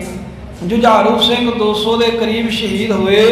ਪਰ ਇੱਥੇ ਇੱਕ ਹੋਰ ਗੱਲ ਉਹ ਇਹ ਹੈ ਵੀ ਜੁਝਾਰੂ ਤਾਂ 200 ਹੀ ਸ਼ਹੀਦ ਹੋਏ, ਪਰ ਜਿਹੜੀ ਸੰਗਤ ਦਰਸ਼ਨ ਕਰਨ ਆਈ ਸੀ, ਇਹ 6 ਦਿਨਾਂ ਦੇ ਵਿੱਚ ਜਿਹੜੇ ਸਿੰਘ ਇੱਧਰ ਉੱਧਰ ਜਿਹੜੇ ਸਿੱਖ ਸਨ, 8000 ਦੇ ਕਰੀਬ ਭਾਰਤੀ ਫੌਜ ਨੇ ਦਰਿੰਦਿਆਂ ਦੇ ਵਾਂਗ, ਜਿਵੇਂ ਕੁੱਤੇ ਇਕੱਠੇ ਹੁੰਦੇ ਨੇ ਨਾ ਹੱਡੇ ਰੋੜੇ ਤੇ ਕੋਈ ਇੱਕ ਦਾਜ ਉਹਨੂੰ ਨੋਚਦੇ ਨੇ, ਐਵੇਂ ਭਾਰਤ ਦੀ ਕੁੱਤੀ ਫੌਜ ਨੇ 8000 ਦਰਸ਼ਨ ਕਰਨ ਆਇਆਂ ਨੂੰ ਸ਼ਹੀਦ ਕੀਤਾ। ਜਿਵੇਂ ਹੁਣ ਤੁਸੀਂ ਮੱਥਾ ਹੀ ਟੇਕਣ ਆਏ ਹੋ ਨਾ, ਇੱਦਾਂ ਦਰਸ਼ਨ ਕਰਨ ਆਏ ਜਿਨ੍ਹਾਂ ਦਾ ਲੜਾਈ ਨਾਲ ਕੋਈ ਮਤਲਬ ਨਹੀਂ ਸੀ, ਕਿਉਂਕਿ ਜਿਹੜਾ ਤੇ ਸ਼ਸਤਰਧਾਰੀ ਹੋਵੇ ਉਹਦੀ ਮੌਤ ਦਾ ਕੋਈ ਅਫਸੋਸ ਨਹੀਂ ਹੁੰਦਾ। ਸੂਰਮੇ ਮਰਨ ਵਾਸਤੇ ਬਣੇ ਨੇ, ਪਰ ਜਿਹੜੇ ਵਿਚਾਰੇ ਆਏ ਨਮਸਕਾਰ ਕਰਨ ਸੀ, ਉਹਨਾਂ ਨੂੰ ਜਾਂ ਰਾਹ ਪੈਣੇ ਵਿੱਚ ਜਿਹੜਾ ਕੋਈ ਸਿੱਖ ਦਿਖਿਆ, ਉਹਨਾਂ ਦੀ ਗਿਣਤੀ 3000 ਤੋਂ ਲੈ ਕੇ 8000 ਦੇ ਵਿੱਚ ਵਿਦਵਾਨਾਂ ਨੇ ਵੱਖ-ਵੱਖ ਕਹੀ ਹੈ ਵੀ ਇੰਨੇ ਭਾਰਤੀ ਫੌਜ ਨੇ ਮਾਰੇ। ਤੇ ਗੁਰੂ ਨਾਨਕ ਨਿਵਾਸ ਵਿੱਚ ਇੱਕ ਹਾਲ ਦੇ ਵਿੱਚ ਯਾਤਰੂਆਂ ਨੂੰ ਇੱਦਾਂ ਤੁੰਨਿਆ ਸੀ ਜਿਵੇਂ ਤੂੜੀ ਵਾਲਾ ਕੁੱਪ ਹੁੰਦਾ ਹੈ ਨਾ, ਇੱਦਾਂ ਤੁੰਨ ਕੇ ਅੰਦਰ ਭਰਿਆ, ਜਿਹਦੇ ਵਿੱਚ ਛੋਟੇ ਛੋਟੇ ਬੱਚੇ, ਮਾਤਾਵਾਂ, ਬਜ਼ੁਰਗ, ਨਵ ਵਿਆਹੇ ਜੋੜੇ ਜਿਹੜੇ ਦਰਸ਼ਨ ਕਰਨ ਆਏ ਸਨ, ਉਹ ਵੀ ਸਨ। ਜੇ ਕਿਸੇ ਨੇ ਪਾਣੀ ਮੰਗਿਆ ਉਹਨੂੰ ਜਲੀਲ ਕੀਤਾ ਤੇ ਕਹਿੰਦੇ ਤੇਰੇ ਮੂੰਹ ਦੇ ਵਿੱਚ ਮੂਤਾਂਗੇ ਜੇ ਫੇਰ ਪਾਣੀ ਮੰਗਿਆ ਤਾਂ। ਇੱਕ 18 ਦਿਨਾਂ ਦਾ ਬੱਚਾ ਸੰਤ ਜਰਨੈਲ ਸਿੰਘ ਜੀ ਭਿੰਡਰਾਂ ਵਾਲਿਆਂ ਦਾ ਪੀਏ ਸੀ ਭਾਈ ਰਛਪਾਲ ਸਿੰਘ, ਉਹਦਾ 18 ਦਿਨਾਂ ਦਾ ਬੱਚਾ ਇਸ ਗੋਲਾਬਾਰੀ ਦੇ ਵਿੱਚ ਇਹਨਾਂ ਸ਼ਹੀਦ ਕੀਤਾ। ਇੱਕ ਮਾਈ ਗੋਲੀ ਲੱਗਣ ਕਰਕੇ ਪ੍ਰਕਰਮਾਂ ਦੇ ਵਿੱਚ ਸ਼ਹੀਦ ਹੋਈ ਸੀ ਸੰਗਤ ਵਿੱਚੋਂ। ਉਹਦਾ 6 ਮਹੀਨਿਆਂ ਦਾ ਬੱਚਾ ਉਹ ਆਪਣੀ ਮਾਂ ਨੂੰ ਉਠਾਉਣ ਦਾ ਯਤਨ ਕਰ ਰਿਹਾ ਸੀ। ਉਹਨੂੰ ਲੱਗਾ ਵੀ ਮਾਂ ਸੁੱਤੀ ਹੈ ਤੇ ਮਾਂ ਦਾ ਦੁੱਧ ਚੁੰਗਣ ਦੀ ਕੋਸ਼ਿਸ਼ ਕਰ ਰਿਹਾ, ਕਿਉਂਕਿ ਭੁੱਖ ਨਾਲ ਵਿਲਕ ਰਿਹਾ ਸੀ 6 ਮਹੀਨਿਆਂ ਦਾ। ਤੇ ਕਹਿੰਦੇ ਫੌਜੀ ਆਏ, ਉਹਨਾਂ ਨੇ ਬਾਹੋਂ ਫੜਿਆ, ਕਹਿਣ ਲੱਗੇ ਵੱਡਾ ਹੋ ਕੇ ਵੀ ਭਿੰਡਰਾਂ ਵਾਲਾ ਬਣੇਗਾ। ਹਵਾ ਦੇ ਵਿੱਚ ਲਹਿਰਾਇਆ ਤੇ ਹਵਾ ਵਿੱਚ ਲਹਿਰਾ ਕੇ ਜਿਵੇਂ ਮੀਰ ਮੰਨੂ ਦੇ ਵੇਲੇ ਦੀ ਗੱਲ ਸੁਣਦੇ ਸੀ ਵੀ ਛੋਟੇ ਬੱਚਿਆਂ ਨੂੰ ਹਵਾ ਵਿੱਚ ਸੁੱਟ ਕੇ ਥੱਲੇ ਨੇਜਾ ਕਰ ਦਿੰਦੇ ਸਨ। ਭਾਰਤ ਦੀ ਫੌਜ ਨੇ ਉਹ 6 ਮਹੀਨਿਆਂ ਦੇ ਬੱਚੇ ਨੂੰ ਹਵਾ ਵਿੱਚ ਸੁੱਟ ਕੇ ਤੇ ਥੱਲਿਓਂ ਫੈਰ ਖੋਲ ਕੇ ਛਲਣੀ ਕਰ ਦਿੱਤਾ। ਇੱਥੇ 18 ਦਿਨਾਂ ਦਿਆਂ ਨੂੰ ਵੀ ਫੌਜ ਨੇ ਸ਼ਹੀਦ ਕੀਤਾ, 6 ਮਹੀਨਿਆਂ ਦਿਆਂ ਨੂੰ ਵੀ ਗੋਲੀਆਂ ਮਾਰ ਕੇ ਸ਼ਹੀਦ ਕੀਤਾ। ਅਨੇਕ ਹੀ ਨਵ-ਵਿਆਹੇ ਜੋੜੇ ਜਿਹੜੇ ਆਏ ਸੀ ਉਹਨਾਂ ਨੂੰ ਜਲੀਲ ਕਰਕੇ ਭੁੱਖੇ ਪਿਆਸੇ ਮਾਰਿਆ ਗਿਆ। ਸੋ ਇਸ ਤਰ੍ਹਾਂ ਸਤਿਗੁਰੂ ਮਹਾਰਾਜ ਸਾਹਿਬ ਦੇ ਸਥਾਨ ਤੇ ਆਈ ਬਹੁਤ ਜ਼ਿਆਦਾ ਸੰਗਤ ਨੂੰ ਵੀ ਦੁਖੀ ਕਰ ਮਾਰਿਆ, ਸ਼ਹੀਦ ਕੀਤਾ। ਤੇ ਕਈ ਸਾਡੇ ਚੋਂ ਕਹਿੰਦੇ ਸੰਤ ਜੀ ਲੁਕੇ ਸਨ ਅਕਾਲ ਤਖਤ ਤਾਂ ਫੌਜ ਨੇ ਹਮਲਾ ਕੀਤਾ। ਉਹਨਾਂ ਜਾਂ ਤਾਂ ਬੇਵਕੂਫਾਂ ਨੂੰ ਨਹੀਂ ਪਤਾ ਤੇ ਜਾਂ ਕਹਿ ਲਓ ਵੀ ਉਸ ਬੇਸਮਝਾਂ ਨੂੰ ਨਹੀਂ ਪਤਾ ਵੀ 337 ਗੁਰਦੁਆਰਿਆਂ ਤੇ CRPF BSF ਭਾਰਤੀ ਫੌਜ ਨੇ ਉਸ ਵੇਲੇ ਗੋਲਾਬਾਰੀ ਕੀਤੀ ਸੀ। ਹਰਿਮੰਦਰ ਸਾਹਿਬ ਤੋਂ ਇਲਾਵਾ 337 ਗੁਰਦੁਆਰੇ ਜਿੱਥੇ ਗੋਲੀ ਚੱਲੀ, ਜਿਵੇਂ ਸ੍ਰੀ ਕੇਸਗੜ੍ਹ ਸਾਹਿਬ ਵੀ ਗੋਲੀ ਚੱਲਦੀ ਰਹੀ, ਪਟਿਆਲੇ ਦੁੱਖ ਨਿਵਾਰਨ ਸਾਹਿਬ ਗੋਲੀ ਚੱਲਦੀ ਰਹੀ, ਚੰਡੀਗੜ੍ਹ ਇੱਕ ਸਿੰਘ ਜਿਉਂਦਾ ਉਹ ਦੱਸਦਾ ਮੈਂ ਗੁਰੂ ਗ੍ਰੰਥ ਸਾਹਿਬ ਦੀ ਤਾਬਿਆ ਅਖੰਡ ਪਾਠ ਸਾਹਿਬ ਕਰ ਰਿਹਾ ਸਾਂ ਤੇ CRP ਵਾਲੇ ਆਏ ਜੁੱਤੀਆਂ ਦੇ ਸਮੇਤ ਬਾਹੋਂ ਫੜ ਕੇ ਮਹਾਰਾਜ ਦੀ ਹਜ਼ੂਰੀ ਚੋਂ ਪਾਠ ਕਰਦੇ ਨੂੰ ਚੁੱਕ ਕੇ ਲੈ ਗਏ ਤੇ ਮੇਰੇ ਤੇ ਤਸ਼ੱਦਦ ਕੀਤਾ। ਇਹ 337 ਗੁਰਦੁਆਰਿਆਂ ਤੇ ਜਿਹੜਾ ਹਮਲਾ ਇਹ ਤੁਸੀਂ ਸਮਝ ਲਓ ਵੀ ਤੁਹਾਡੇ ਬਾਰੇ ਭਾਰਤ ਸਰਕਾਰ ਦੀ ਸੋਚ ਇਹ ਹੈ ਕਾਂਗਰਸ ਜਾਂ ਹੋਰ ਪਾਰਟੀਆਂ ਦੇ ਚੱਕਰ 'ਚ ਨਾ ਪਿਓ ਰਿਓ ਇਕੱਲੇ ਵੀ ਉਹ ਪਾਰਟੀ ਤੇ ਆਹ ਪਾਰਟੀ ਹੈ। ਜਿਹਦੀ ਵੀ ਸਰਕਾਰ ਹੋਵੇਗੀ ਤੁਹਾਡੇ ਬਾਰੇ ਉਹਦੀ ਸੋਚ ਇਹੀ ਹੋਵੇਗੀ ਵੀ ਸਿੱਖਾਂ ਨੂੰ ਜਲੀਲ ਕਰਨਾ ਹੈ ਤੇ ਸਿੱਖਾਂ ਨੂੰ ਖਤਮ ਕਰਨਾ ਹੈ। ਸਤਿਗੁਰੂ ਮਹਾਰਾਜ ਸਾਹਿਬ ਕਿਰਪਾ ਕਰਨ, ਸਾਨੂੰ ਸਮੱਤ ਬਖਸ਼ਣ, ਸਾਡੇ ਸ਼ਹੀਦਾਂ ਦਾ ਮਾਣ ਸਨਮਾਨ ਸਾਡੇ ਹਿਰਦੇ ਦੇ ਵਿੱਚ ਵਸ ਜਾਵੇ, ਸਾਡੇ ਦਿਲ 'ਚ ਵਸੇ। ਸਮੂਹ 84 ਦੇ ਜੂਨ ਮਹੀਨੇ ਦੇ ਵਿੱਚ ਜਿਹੜੇ ਸਿੰਘ ਸ਼ਹੀਦ ਹੋਏ ਹਨ, ਭਾਵੇਂ ਉਹ ਜੁਝਾਰੂ ਸਨ, ਭਾਵੇਂ ਦਰਸ਼ਨ ਕਰਨ ਆਈਆਂ ਸੰਗਤਾਂ, 18 ਦਿਨਾਂ ਦੇ ਬੱਚੇ ਤੋਂ ਲੈ ਕੇ ਅਤੇ 100 ਸਾਲ ਤੱਕ ਦੇ ਬਜ਼ੁਰਗ ਬਾਬੇ ਸਾਡੇ ਜਿਨ੍ਹਾਂ ਨੂੰ ਭਾਰਤੀ ਫੌਜ ਨੇ ਕੁੱਤਿਆਂ ਦੇ ਵਾਂਗ ਨੋਚ ਕੇ ਖਾਧਾ, ਉਹਨਾਂ ਸਮੂਹ ਸ਼ਹੀਦਾਂ ਦੇ ਚਰਨਾਂ ਤੇ ਲੱਖਾਂ ਹੀ ਵਾਰ ਨਮਸਕਾਰ ਹੈ। ਧੰਨ ਹਨ ਉਹ ਸਿੱਖ ਜਿਨ੍ਹਾਂ ਨੇ ਆਪਣੀ ਅਣਖ ਗੈਰਤ ਜਿਹੜੀ ਆ ਕਾਇਮ ਰੱਖੀ ਤੇ ਸਾਧ ਸੰਗਤ ਜੇ ਤੋਂ ਬਾਹਰ ਜਿਨ੍ਹਾਂ ਨੇ ਅਗਵਾਈ ਕੀਤੀ, ਜਿਨ੍ਹਾਂ ਦੇ ਹੁਕਮ ਦੇ ਨਾਲ ਇਹ ਕਾਰਾ ਹੋਇਆ।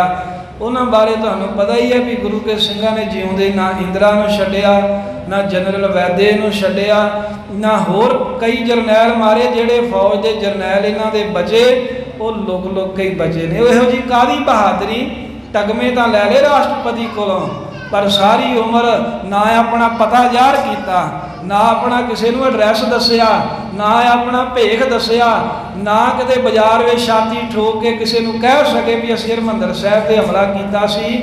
ਅੱਜ ਵੀ ਜਿਹੜਾ ਜਨਰਲ ਬਰਾੜ ਹਾਲਾਂ ਜਿਉਂਦਾ ਹੈ, ਕਿੱਥੇ ਰਹਿੰਦਾ ਹੈ ਕਿਸੇ ਨੂੰ ਨਹੀਂ ਪਤਾ। ਇਹੋ ਜਿਹੀ ਕੀ ਤੁਹਾਡੀ ਜਰਨੈਲੀ ਉਹ ਤੁਹਾਨੂੰ ਅੰਦਰ ਵੜ ਕੇ ਜ਼ਿੰਦਗੀ ਕੱਟਣੀ ਪਵੇ।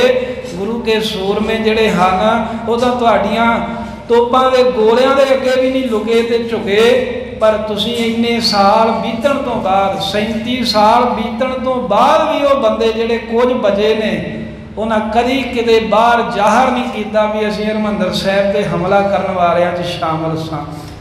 ਫੌਜੀ ਦੇ ਲੱਖਾਂ ਹੀ ਗਏ ਸੀ ਨਾ, ਕੋਈ ਇੱਕ ਜਾਣਾ ਬਾਹ ਖੜੀ ਕਰਕੇ ਬਾਹਰ ਆ ਕੇ ਆਖੇ ਵੀ ਆਹ ਮੇਰਾ ਘਰ ਹੈ ਤੇ ਮੈਂ ਹਮਲਾ ਕੀਤਾ ਸੀ। ਇਹ ਗੁਰੂ ਕੇ ਖਾਲਸਿਆਂ ਦਾ ਭੈ ਹੈ। ਇਹ ਤੇ ਮਾਣ ਕਰਿਆ ਕਰੋ ਵੀ ਭਾਰਤ ਦੀ ਐਡੀ ਵੱਡੀ ਫੌਜ ਦੇ ਜਰਨੈਲ ਵੀ ਜ਼ਿੰਦਗੀ ਲੋਕ ਕੇ ਬਤੀਤ ਕਰ ਰਹੇ ਨੇ। ਜਿਹੜੇ ਸਾਹਮਣੇ ਆਇਓ ਸਿੰਘਾਂ ਗੱਡੀ ਚਾੜ ਦਿੱਤੇ ਤੇ ਇਹ ਵਿਸ਼ਵਾਸ ਦੀ ਗੱਲ ਹੈ ਵੀ ਜੇ ਇਹ ਵੀ ਸਾਹਮਣੇ ਆਉਣਗੇ ਤੇ ਬਖਸ਼ਣਾ ਇਹਨਾਂ ਨੂੰ ਕਿਸੇ ਨੇ ਵੀ ਨਹੀਂ ਹੈ। ਇਹ ਨਹੀਂ ਹੁੰਦਾ ਵੀ ਕੋਈ ਇਹਦੇ ਲਈ ਸਪੈਸ਼ਲ ਬੰਦੇ ਹੀ ਹੁੰਦੇ ਨੇ। ਗੁਰੂ ਕਾ ਉਹ ਸਿੱਖ ਭਾਵੇਂ ਪਤਤ ਵੀ ਹੋ ਗਿਆ ਨਾ, ਭਾਵੇਂ ਕਿ ਮਰਿਆਦਾ ਦੇ ਵਿੱਚ ਕੋਈ ਆਪਣਾ ਮੂੰਹ ਸਿਰ ਮਨਾ ਲੇ, ਉਹ ਪਤਤ ਹੈ, ਪਰ ਮਹਾਰਾਜ ਸਾਹਿਬ ਸੱਚੇ ਪਾਤਸ਼ਾਹ ਉਹਦੇ ਅੰਦਰ ਵੀ ਵਸ ਕੇ, ਜਿਵੇਂ ਭਾਈ ਸੁਖੇ ਜਿੰਦੇ ਦੇ ਅੰਦਰ ਵਸਿਆ ਸੀ, ਪਤਾ ਨਹੀਂ ਕਿਹਦੇ ਕੋਲੋਂ ਸੇਵਾ ਲੈ ਲੈਣੀ ਆ। ਇਸੇ ਕਰਕੇ ਲੁਕੇ ਫਿਰਦੇ ਨੇ। ਕਹਿ ਦਿੰਦੇ ਨਾ ਵੀ ਇਹਦਾ ਮੁੱਠੀ ਭਾਰਿਆ ਨਹੀਂ ਜਿਹੜੇ ਗਰਮ ਖਿਆਲੀ ਆ। ਨਹੀਂ, ਇੱਥੇ ਗਰਮ ਖਿਆਲੀ ਦੀ ਗੱਲ ਹੀ ਨਹੀਂ, ਇੱਥੇ ਅਣਖ ਦੀ ਗੱਲ ਹੈ। ਜਿਹਨੇ ਕਦੀ ਵੀ ਕਿਸੇ ਕੁੱਤੇ ਨੂੰ ਸੋਟਾ ਨਹੀਂ ਮਾਰਿਆ, ਜਦੋਂ ਉਹ ਵੀ ਸਿੱਖ ਦਾ ਬੱਚਾ ਵੇਖੇਗਾ ਵੀ ਆਹ ਬੰਦਾ ਉਹ ਹੈ ਜਿਹਨੇ ਸਾਡੇ ਸਤਿਗੁਰਾਂ ਦੇ ਸਥਾਨ ਦੀ ਬੇਅਦਬੀ ਕੀਤੀ, ਸਾਹਮਣੇ ਵੇਖ ਕੇ ਤੇ ਉਹ ਨਹੀਂ ਜਰ ਸਕੇਗਾ। ਇਹ ਸਾਡੇ ਪਾਤਸ਼ਾਹ ਦਾ ਇਤਿਹਾਸ ਹੈ। ਹੋਈਆਂ ਭੁੱਲਾਂ ਚੁੱਕਾਂ ਬਖਸ਼ ਲੈਣੀਆਂ।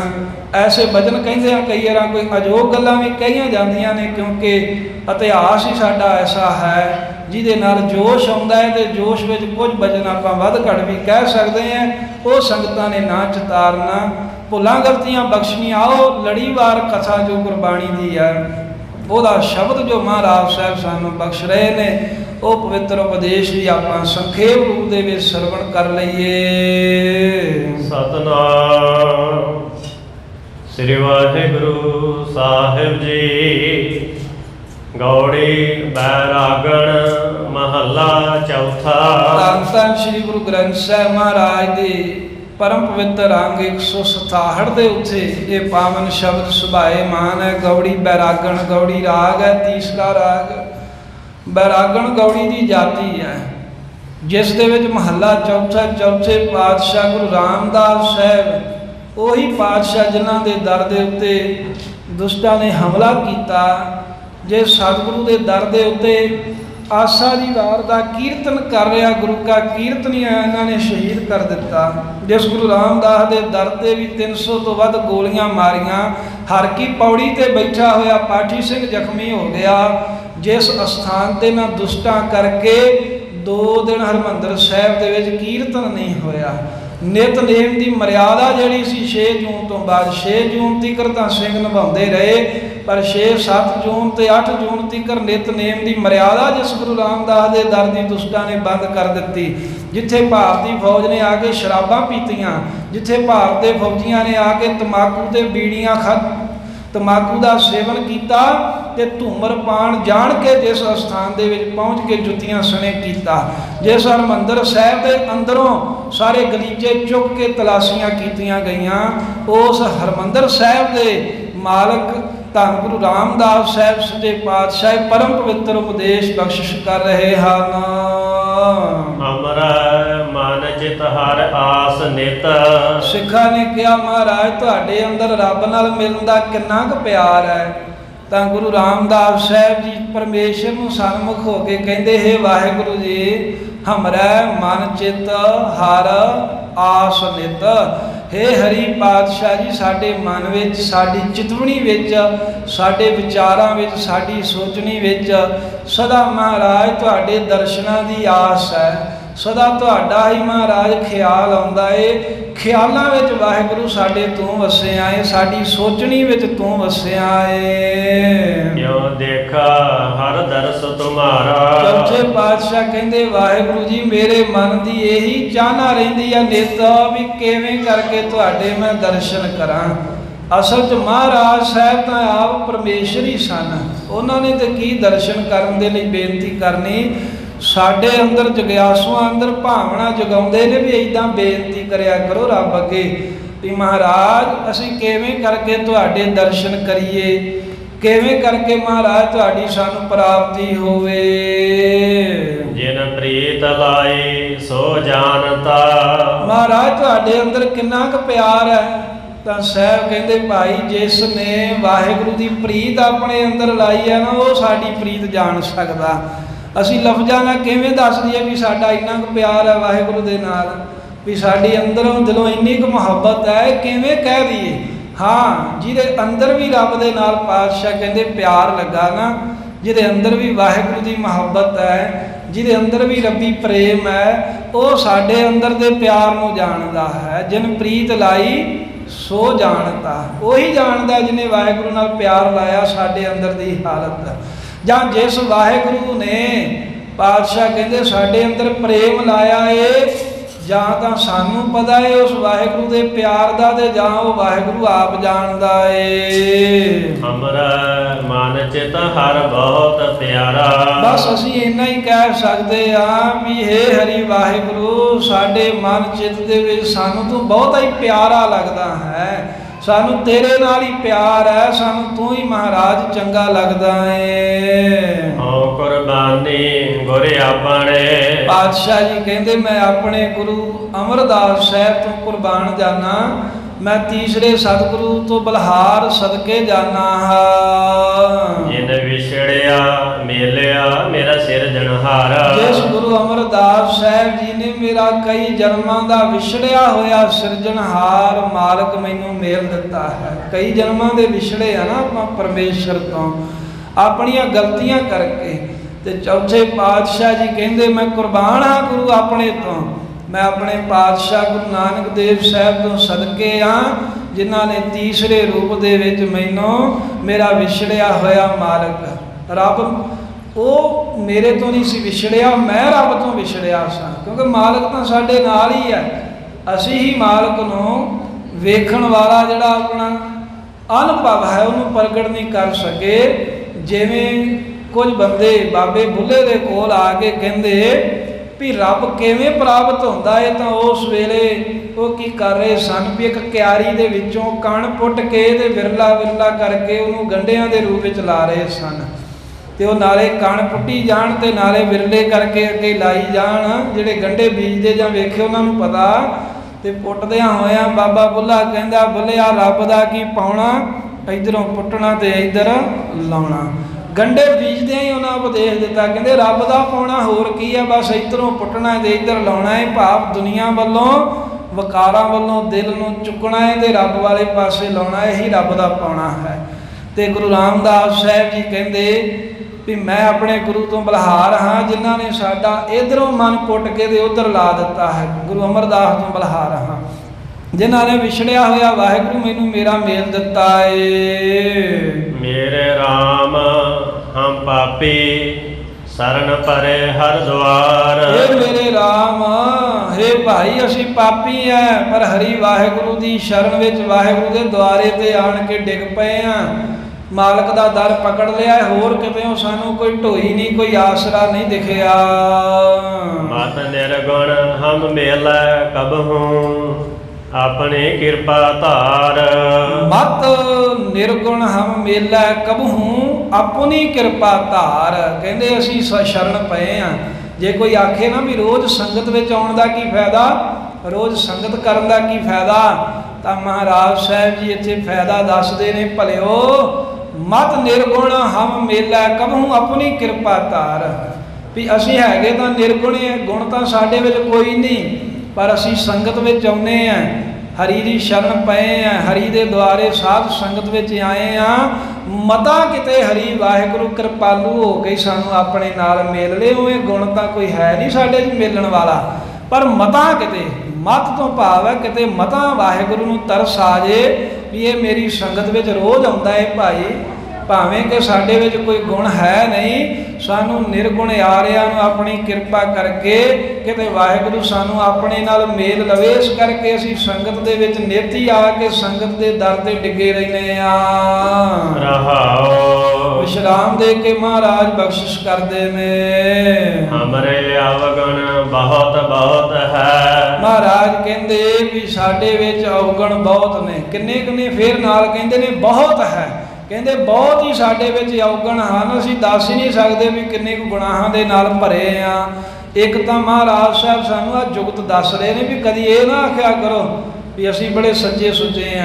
ਸਾਡੇ ਬੰਦਿਆਂ, ਸਾਡੇ ਲੋਕਾਂ 'ਚ ਇਹ ਬੜੀ ਆਦਤ ਹੈ, ਹਮੇਸ਼ਾ ਹੀ ਅਸੀਂ ਕਹਿੰਦੇ ਵੀ ਸਾਡਾ ਦਿਲ ਸਾਫ਼ ਹੈ, ਬਾਕੀ ਇੱਥੇ ਸਭ ਗੰਦੇ ਦਿਲ ਵਾਲੇ ਤੁਰੇ ਫਿਰਦੇ ਆ।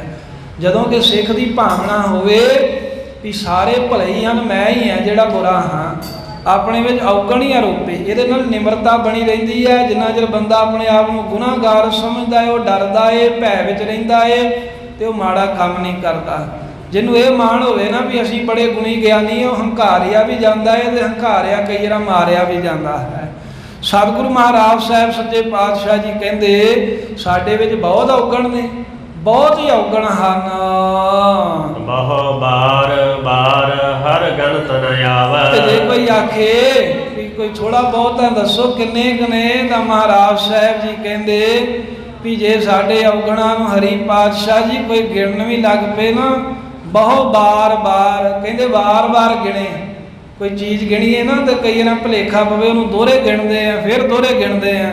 ਸਾਹਿਬ ਕਹਿੰਦੇ ਵੀ ਵਾਰ-ਵਾਰ ਮੁੜ-ਮੁੜ ਕੇ ਤੇ ਬਹੁਤ ਕਹਿੰਦੇ ਵੀ ਜਿਆਦੇ ਜਾਣੇ ਲੱਗ ਕੇ ਵੀ ਸਾਡੇ ਔਗਣਾਂ ਦੀ ਗਿਣਤੀ ਕਰਨ, ਤਾਂ ਵੀ ਸਾਡੇ ਔਗਣਾਂ ਦਾ ਪਾਰਾਵਾਰ ਨਹੀਂ ਪੈਂਦਾ। ਇਹੀ ਗੱਲ ਕਹਿ ਸਕਦੇ ਆ, ਜੇਤਾ ਸਮੁੰਦ ਸਾਗਰ ਨੀਰ ਭਰਿਆ ਤੇ ਔਗਣ ਹਮਾਰੇ। ਮਹਾਰਾਜ ਗੁਨਾਹਾਂ ਨਾਲ ਭਰੇ ਆ, ਵਾਰ-ਵਾਰ ਗਿਣਿਆ ਵੀ ਸਾਡੇ ਗੁਨਾਹ ਨਹੀਂ ਗਿਣੇ ਜਾ ਸਕਦੇ। ਤੂੰ ਗੁਣਵੰਤਾ ਹਰ ਹਰ ਦਿਆਲ। ਤੇ ਪਰ ਹੈ ਮਹਾਰਾਜ ਜਿੱਥੇ ਅਸੀਂ ਔਗਣਾਂ ਵਾਲੇ ਆ, ਤੂੰ ਗੁਣਾਂ ਵਾਲਾ ਹੈ, ਗੁਣਾਂ ਦਾ ਘਰ ਹੈ, ਗੁਣਾਂ ਦਾ ਦਾਤਾ ਹੈ। ਤੂੰ ਗੁਣਵੰਤਾ ਹਰ ਹਰ ਦਿਆਲ, ਸਭ ਨੂੰ ਹਰੇ ਭਰੇ ਕਰਨ ਵਾਲਾ ਹਰੀ ਪਰਮੇਸ਼ਰ। ਤੂੰ ਗੁਣ ਵਾਲਾ ਏ, ਗੁਣ ਬਖਸ਼ਣ ਵਾਲਾ ਤੇ ਫਿਰ ਦਿਆਲੂ ਹੈ, ਸਭ ਤੇ ਦਇਆ ਕਰਦਾ ਏ। ਹਰ ਆਪੇ ਬਖਸ਼ ਲੈ ਹਰ ਭਾਵੈ। ਤੇ ਪਾਤਸ਼ਾਹ ਜੀ ਹਰ ਭਾਵੈ, ਹਰੀ ਵਾਹਿਗੁਰੂ ਜੀ ਜਿਹੜਾ ਤੈਨੂੰ ਭਾ ਜਾਵੇ ਨਾ, ਚੰਗਾ ਲੱਗ ਜਾਵੇ, ਉਹਨਾਂ ਨੂੰ ਤੂੰ ਆਪ ਹੀ ਸਤ ਸੰਗਤ ਦੇ ਨਾਲ ਮੇਲ ਕਰਕੇ ਉਹਨਾਂ ਦੇ ਔਗਣ ਬਖਸ਼ ਕੇ ਆਪਣੇ ਨਾਲ ਮੇਲ ਲੈਣਾ ਹੈ। ਜਾਂ ਹਰ ਭਾਵ ਹੈ, ਜਿਨ੍ਹਾਂ ਨੂੰ ਹਰ ਹਰ ਕਰਨਾ ਚੰਗਾ ਲੱਗਦਾ, ਭਾਵ ਜਿਹੜੇ ਵਾਹਿਗੁਰੂ ਵਾਹਿਗੁਰੂ ਕਰਦੇ ਨੇ ਤੇ ਵਾਹਿਗੁਰੂ ਕਰਦੇ ਆ, ਜਿਨ੍ਹਾਂ ਨੂੰ ਚੰਗਾ ਵੀ ਲੱਗਦਾ ਹੈ, ਜਿਨ੍ਹਾਂ ਨੂੰ ਖੁਸ਼ੀ ਮਿਲਦੀ ਹੈ ਸਿਮਰਨ ਕਰਦੇ ਆ, ਉਹ ਮਹਾਰਾਜ ਤੈਨੂੰ ਚੰਗੇ ਲੱਗਦੇ ਨੇ ਤੇ ਉਹਨਾਂ ਦੇ ਔਗਣ ਗੁਨਾਹ ਬਖਸ਼ ਕੇ ਤੂੰ ਆਪਣੇ ਨਾਲ ਮੇਲ ਲੈਂਦਾ ਹੈ। ਹਮੇ ਅਪਰਾਧੀ ਰਾਖੇ ਗੁਰ ਸੰਗਤੀ। ਪਾਤਸ਼ਾਹ ਕਹਿੰਦੇ ਭਾਈ ਅਸੀਂ ਹੈਗੇ ਤੇ ਅਪਰਾਧੀ ਸੀ, ਗੁਨਾਹੀ ਬੰਦੇ ਸੀ, ਪਾਪੀ ਬੰਦੇ ਸੀ, ਪਰ ਹਮ ਅਪਰਾਧੀ, ਸਾਡੇ ਵਰਗੇ ਅਪਰਾਧੀਆਂ ਨੂੰ ਰਾਖੇ ਗੁਰ ਸੰਗਤੀ। ਵਾਹਿਗੁਰੂ ਨੇ ਗੁਰਾਂ ਦੀ ਸੰਗਤ ਦੁਆਰਾ ਸਾਨੂੰ ਰੱਖ ਲਿਆ ਹੈ। ਉਪਦੇਸ਼ ਦਿਓ ਹਰ ਨਾਮ ਛਡਾਵੈ। ਕਿਵੇਂ ਰੱਖਿਆ ਏ ਵੀ ਪਰਮੇਸ਼ਰ ਨੇ ਗੁਰੂ ਦੀ ਸੰਗਤ ਵਿੱਚ ਪਾਤਾ, ਸਾਨੂੰ ਸ਼ਰਨ ਵਿੱਚ ਪਾਤਾ, ਤੇ ਗੁਰੂ ਸਾਹਿਬ ਜੀ ਨੇ ਹਰ ਹਰ ਪਰਮੇਸ਼ਰ ਦੇ ਨਾਮ ਜਪਣ ਦਾ ਉਪਦੇਸ਼ ਦਿੱਤਾ। ਜਿਹੜਾ ਹਰ ਹਰ ਪਰਮੇਸ਼ਰ ਦਾ ਨਾਮ ਪਿੱਛੇ ਛਡਾਉਂਦਾ ਰਿਹਾ, ਹੁਣ ਛਡਾ ਰਿਹਾ ਹੈ, ਤੇ ਅੱਗੇ ਨੂੰ ਵੀ ਜਿਹੜਾ ਛਡਾਵੇਗਾ ਉਹ ਨਾਮ ਗੁਰਾਂ ਨੇ ਜਪਣ ਨੂੰ ਦੇ ਦਿੱਤਾ। ਤੁਮਰੇ ਗੁਣ ਕਿਆ ਕਹਾ ਮੇਰੇ ਸਤਿਗੁਰਾ। ਤੇ ਹੁਣ ਕਹਿੰਦੇ ਹੇ ਮੇਰੇ ਸਤਿਗੁਰੂ ਗੁਰੂ ਅਮਰਦਾਸ ਸਾਹਿਬ, ਗੁਰੂ ਨਾਨਕ ਦੇਵ ਮਹਾਰਾਜ, ਗੁਰੂ ਅੰਗਦ ਦੇਵ ਪਾਤਸ਼ਾਹ ਜੀ, ਤੁਹਾਡੇ ਮੈਂ ਕਿਹੜੇ ਕਿਹੜੇ ਗੁਣ ਕਹਿ ਕੇ ਦੱਸਾਂ। ਤੁਹਾਡੇ ਇੰਨੇ ਕੁ ਮੇਰੇ ਦੇ ਉਪਕਾਰ ਨੇ। ਗੁਰੂ ਰਾਮਦਾਸ ਸਾਹਿਬ ਕਹਿੰਦੇ ਅਸੀਂ ਕਿੰਨੇ ਕੁ ਕਹਿ ਕੇ ਦਸੀਏ। ਜਬ ਗੁਰ ਬੋਲੇ ਤਬ ਬਿਸਮ ਹੋਏ ਜਾਏ। ਇਹ ਪਾਤਸ਼ਾਹ ਜੀ ਆਪ ਜੀ ਨੇ ਕਿਰਪਾ ਕੀਤੀ ਹੈ, ਜਬ ਗੁਰ ਬੋਲੇ ਤਬ ਬਿਸਮ ਹੋਏ ਜਾਏ। ਜਦੋਂ ਵੀ ਹੈ ਗੁਰੂ ਪਾਤਸ਼ਾਹ ਜੀ ਆਪ ਜੀ ਸਾਡੇ ਨਾਲ ਕੋਈ ਭਜਨ ਕਰਦੇ ਹੋ ਤਾਂ ਅਸੀਂ ਹੈਰਾਨ ਹੋ ਜਾਂਦੇ ਹਾਂ ਵੀ ਸਾਡੇ ਵਰਗੇ ਨੀਚਾਂ ਦੇ ਨਾਲ ਵੀ ਮਹਾਰਾਜ ਪਿਆਰ ਦਾ ਭਜਨ ਕਰਦੇ ਨੇ। ਜਾਂ ਇੱਥੇ ਜਦੋਂ ਗੁਰਿਆਈ ਬਖਸ਼ੀ ਨਾ ਗੁਰੂ ਰਾਮਦਾਸ ਜੀ ਨੂੰ ਤੀਸਰੇ ਪਾਤਸ਼ਾਹ ਨੇ, ਤੇ ਉਹ ਤੋਂ ਬਾਅਦ ਫਿਰ ਮਹਾਰਾਜ ਨੇ ਕਿਹਾ ਵੀ ਹੇ ਸਤਿਗੁਰੂ ਅਮਰਦਾਸ ਸਾਹਿਬ ਸੱਚੇ ਪਾਤਸ਼ਾਹ ਜੀ, ਮੈਂ ਤੁਹਾਡੇ ਕੀ ਉਪਕਾਰ ਕਹਿ ਸਕਦਾ ਹਾਂ। ਜਦੋਂ ਤੁਸੀਂ ਇਹ ਬੋਲਿਆ ਨਾ ਵੀ ਇਹ ਰਾਮਦਾਸ ਅੱਜ ਤੋਂ ਤੂੰ ਸਾਡਾ ਰੂਪ ਹੈ, ਅਸੀਂ ਤਾਂ ਇੰਨੀ ਗੱਲ ਸੁਣ ਕੇ ਮਹਾਰਾਜ ਹੈਰਾਨ ਹੋ ਗਏ ਵੀ ਮੇਰੇ ਵਰਗੇ ਕੀਟ ਨੂੰ, ਨਾ ਚੀਜ਼ ਨੂੰ ਮਹਾਰਾਜ ਨੇ ਆਪਣਾ ਰੂਪ ਬਣਾ ਦਿੱਤਾ ਹੈ। ਜਾਂ ਜਦੋਂ ਅਸੀਂ ਗੁਰੂ ਗੁਰੂ ਜਪਦੇ ਹਾਂ, ਵਾਹਿਗੁਰੂ ਵਾਹਿਗੁਰੂ ਕਹਿੰਦੇ ਹਾਂ, ਤਾਂ ਇਹਦੇ ਨਾਲ ਸਾਨੂੰ ਅਚਰਜ ਹੀ ਆਨੰਦ ਆਉਂਦਾ ਹੈ, ਵਿਸਮਾਦ ਦੇ ਵਿੱਚ ਚਲੇ ਜਾਂਦੇ ਹਾਂ।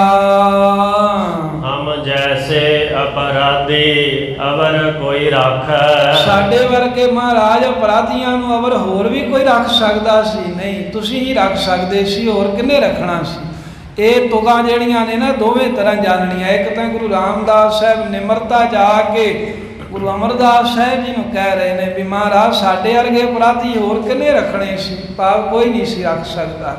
ਤੇ ਦੂਜਾ ਸਾਰੀ ਸੰਗਤ ਵੱਲੋਂ ਬੇਨਤੀ ਆਪਾਂ ਕਰ ਸਕਦੇ ਗੁਰੂ ਪਾਤਸ਼ਾਹ ਅੱਗੇ ਵੀ ਇਹ ਮਹਾਰਾਜ ਸਾਡੇ ਵਰਗੇ ਅਪਰਾਧੀ ਜਿਨ੍ਹਾਂ ਨੂੰ ਲੋਕ ਕਹਿੰਦੇ ਸੀ ਉਹ ਸ਼ੂਦਰ ਹੈ, ਤੁਸੀਂ ਸਾਡਾ ਪਰਛਾਵਾਂ, ਲੋਕ ਜਾਤ ਅਭਿਮਾਨੀ ਸਾਡਾ ਪਰਛਾਵਾਂ ਲੈਣਾ ਨਹੀਂ ਸੀ ਚੰਗਾ ਸਮਝਦੇ, ਸਾਡੇ ਕਹਿੰਦੇ ਵੀ ਲਾਗੇ ਬਹਿਣਾ ਨਹੀਂ ਸੀ ਚੰਗਾ ਸਮਝਦੇ, ਆਪਣੇ ਘਰ ਵਿੱਚ ਨਹੀਂ ਸੀ ਸਾਨੂੰ ਵੜਨ ਦਿੰਦੇ। ਮਹਾਰਾਜ ਸਾਡੇ ਵਰਗੇ ਇਹੋ ਜਿਹੇ ਸ਼ੂਦਰਾਂ ਨੂੰ, ਸਾਡੇ ਵਰਗੇ ਮਹਾਰਾਜ ਅਪਰਾਧੀਆਂ ਨੂੰ, ਸਾਡੇ ਵਰਗੇ ਗੁਨਾਹਗਾਰਾਂ ਨੂੰ ਹੋਰ ਕੋਈ ਰੱਖ ਸਕਦਾ ਸੀ ਮਹਾਰਾਜ ਆਪਣੀ ਛਾਤੀ ਦੇ ਨਾਲ ਲਾ ਕੇ? ਨਹੀਂ ਸੀ ਕੋਈ ਰੱਖ ਸਕਦਾ। हे ਗੁਰੂ ਨਾਨਕ ਦੇਵ ਮਹਾਰਾਜ, हे ਗੁਰੂ ਗੋਬਿੰਦ ਸਿੰਘ ਸੱਚੇ ਪਾਤਸ਼ਾਹ, ਸਾਨੂੰ ਤੁਸੀਂ ਹੀ ਕਿਰਪਾ ਕਰਕੇ ਰੱਖਿਆ ਏ। ਜੈਸੇ ਹਮ ਸਤਿਗੁਰ ਰਾਖ ਲੀਏ ਛਡਾਏ।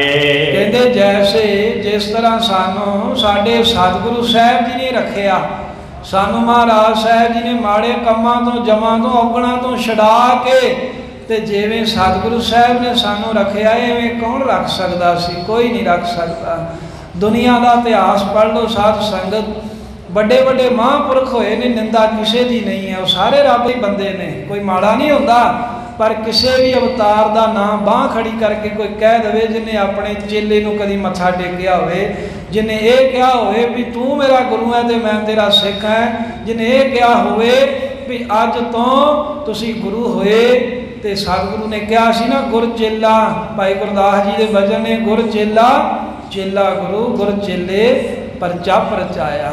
ਗੁਰੂ ਕਲਗੀਧਰ ਸਾਹਿਬ ਜੀ ਨੇ ਕਿਹਾ ਸੀ ਵੀ ਮੈਨੂੰ ਅੰਮ੍ਰਿਤ ਛਕਾਓ।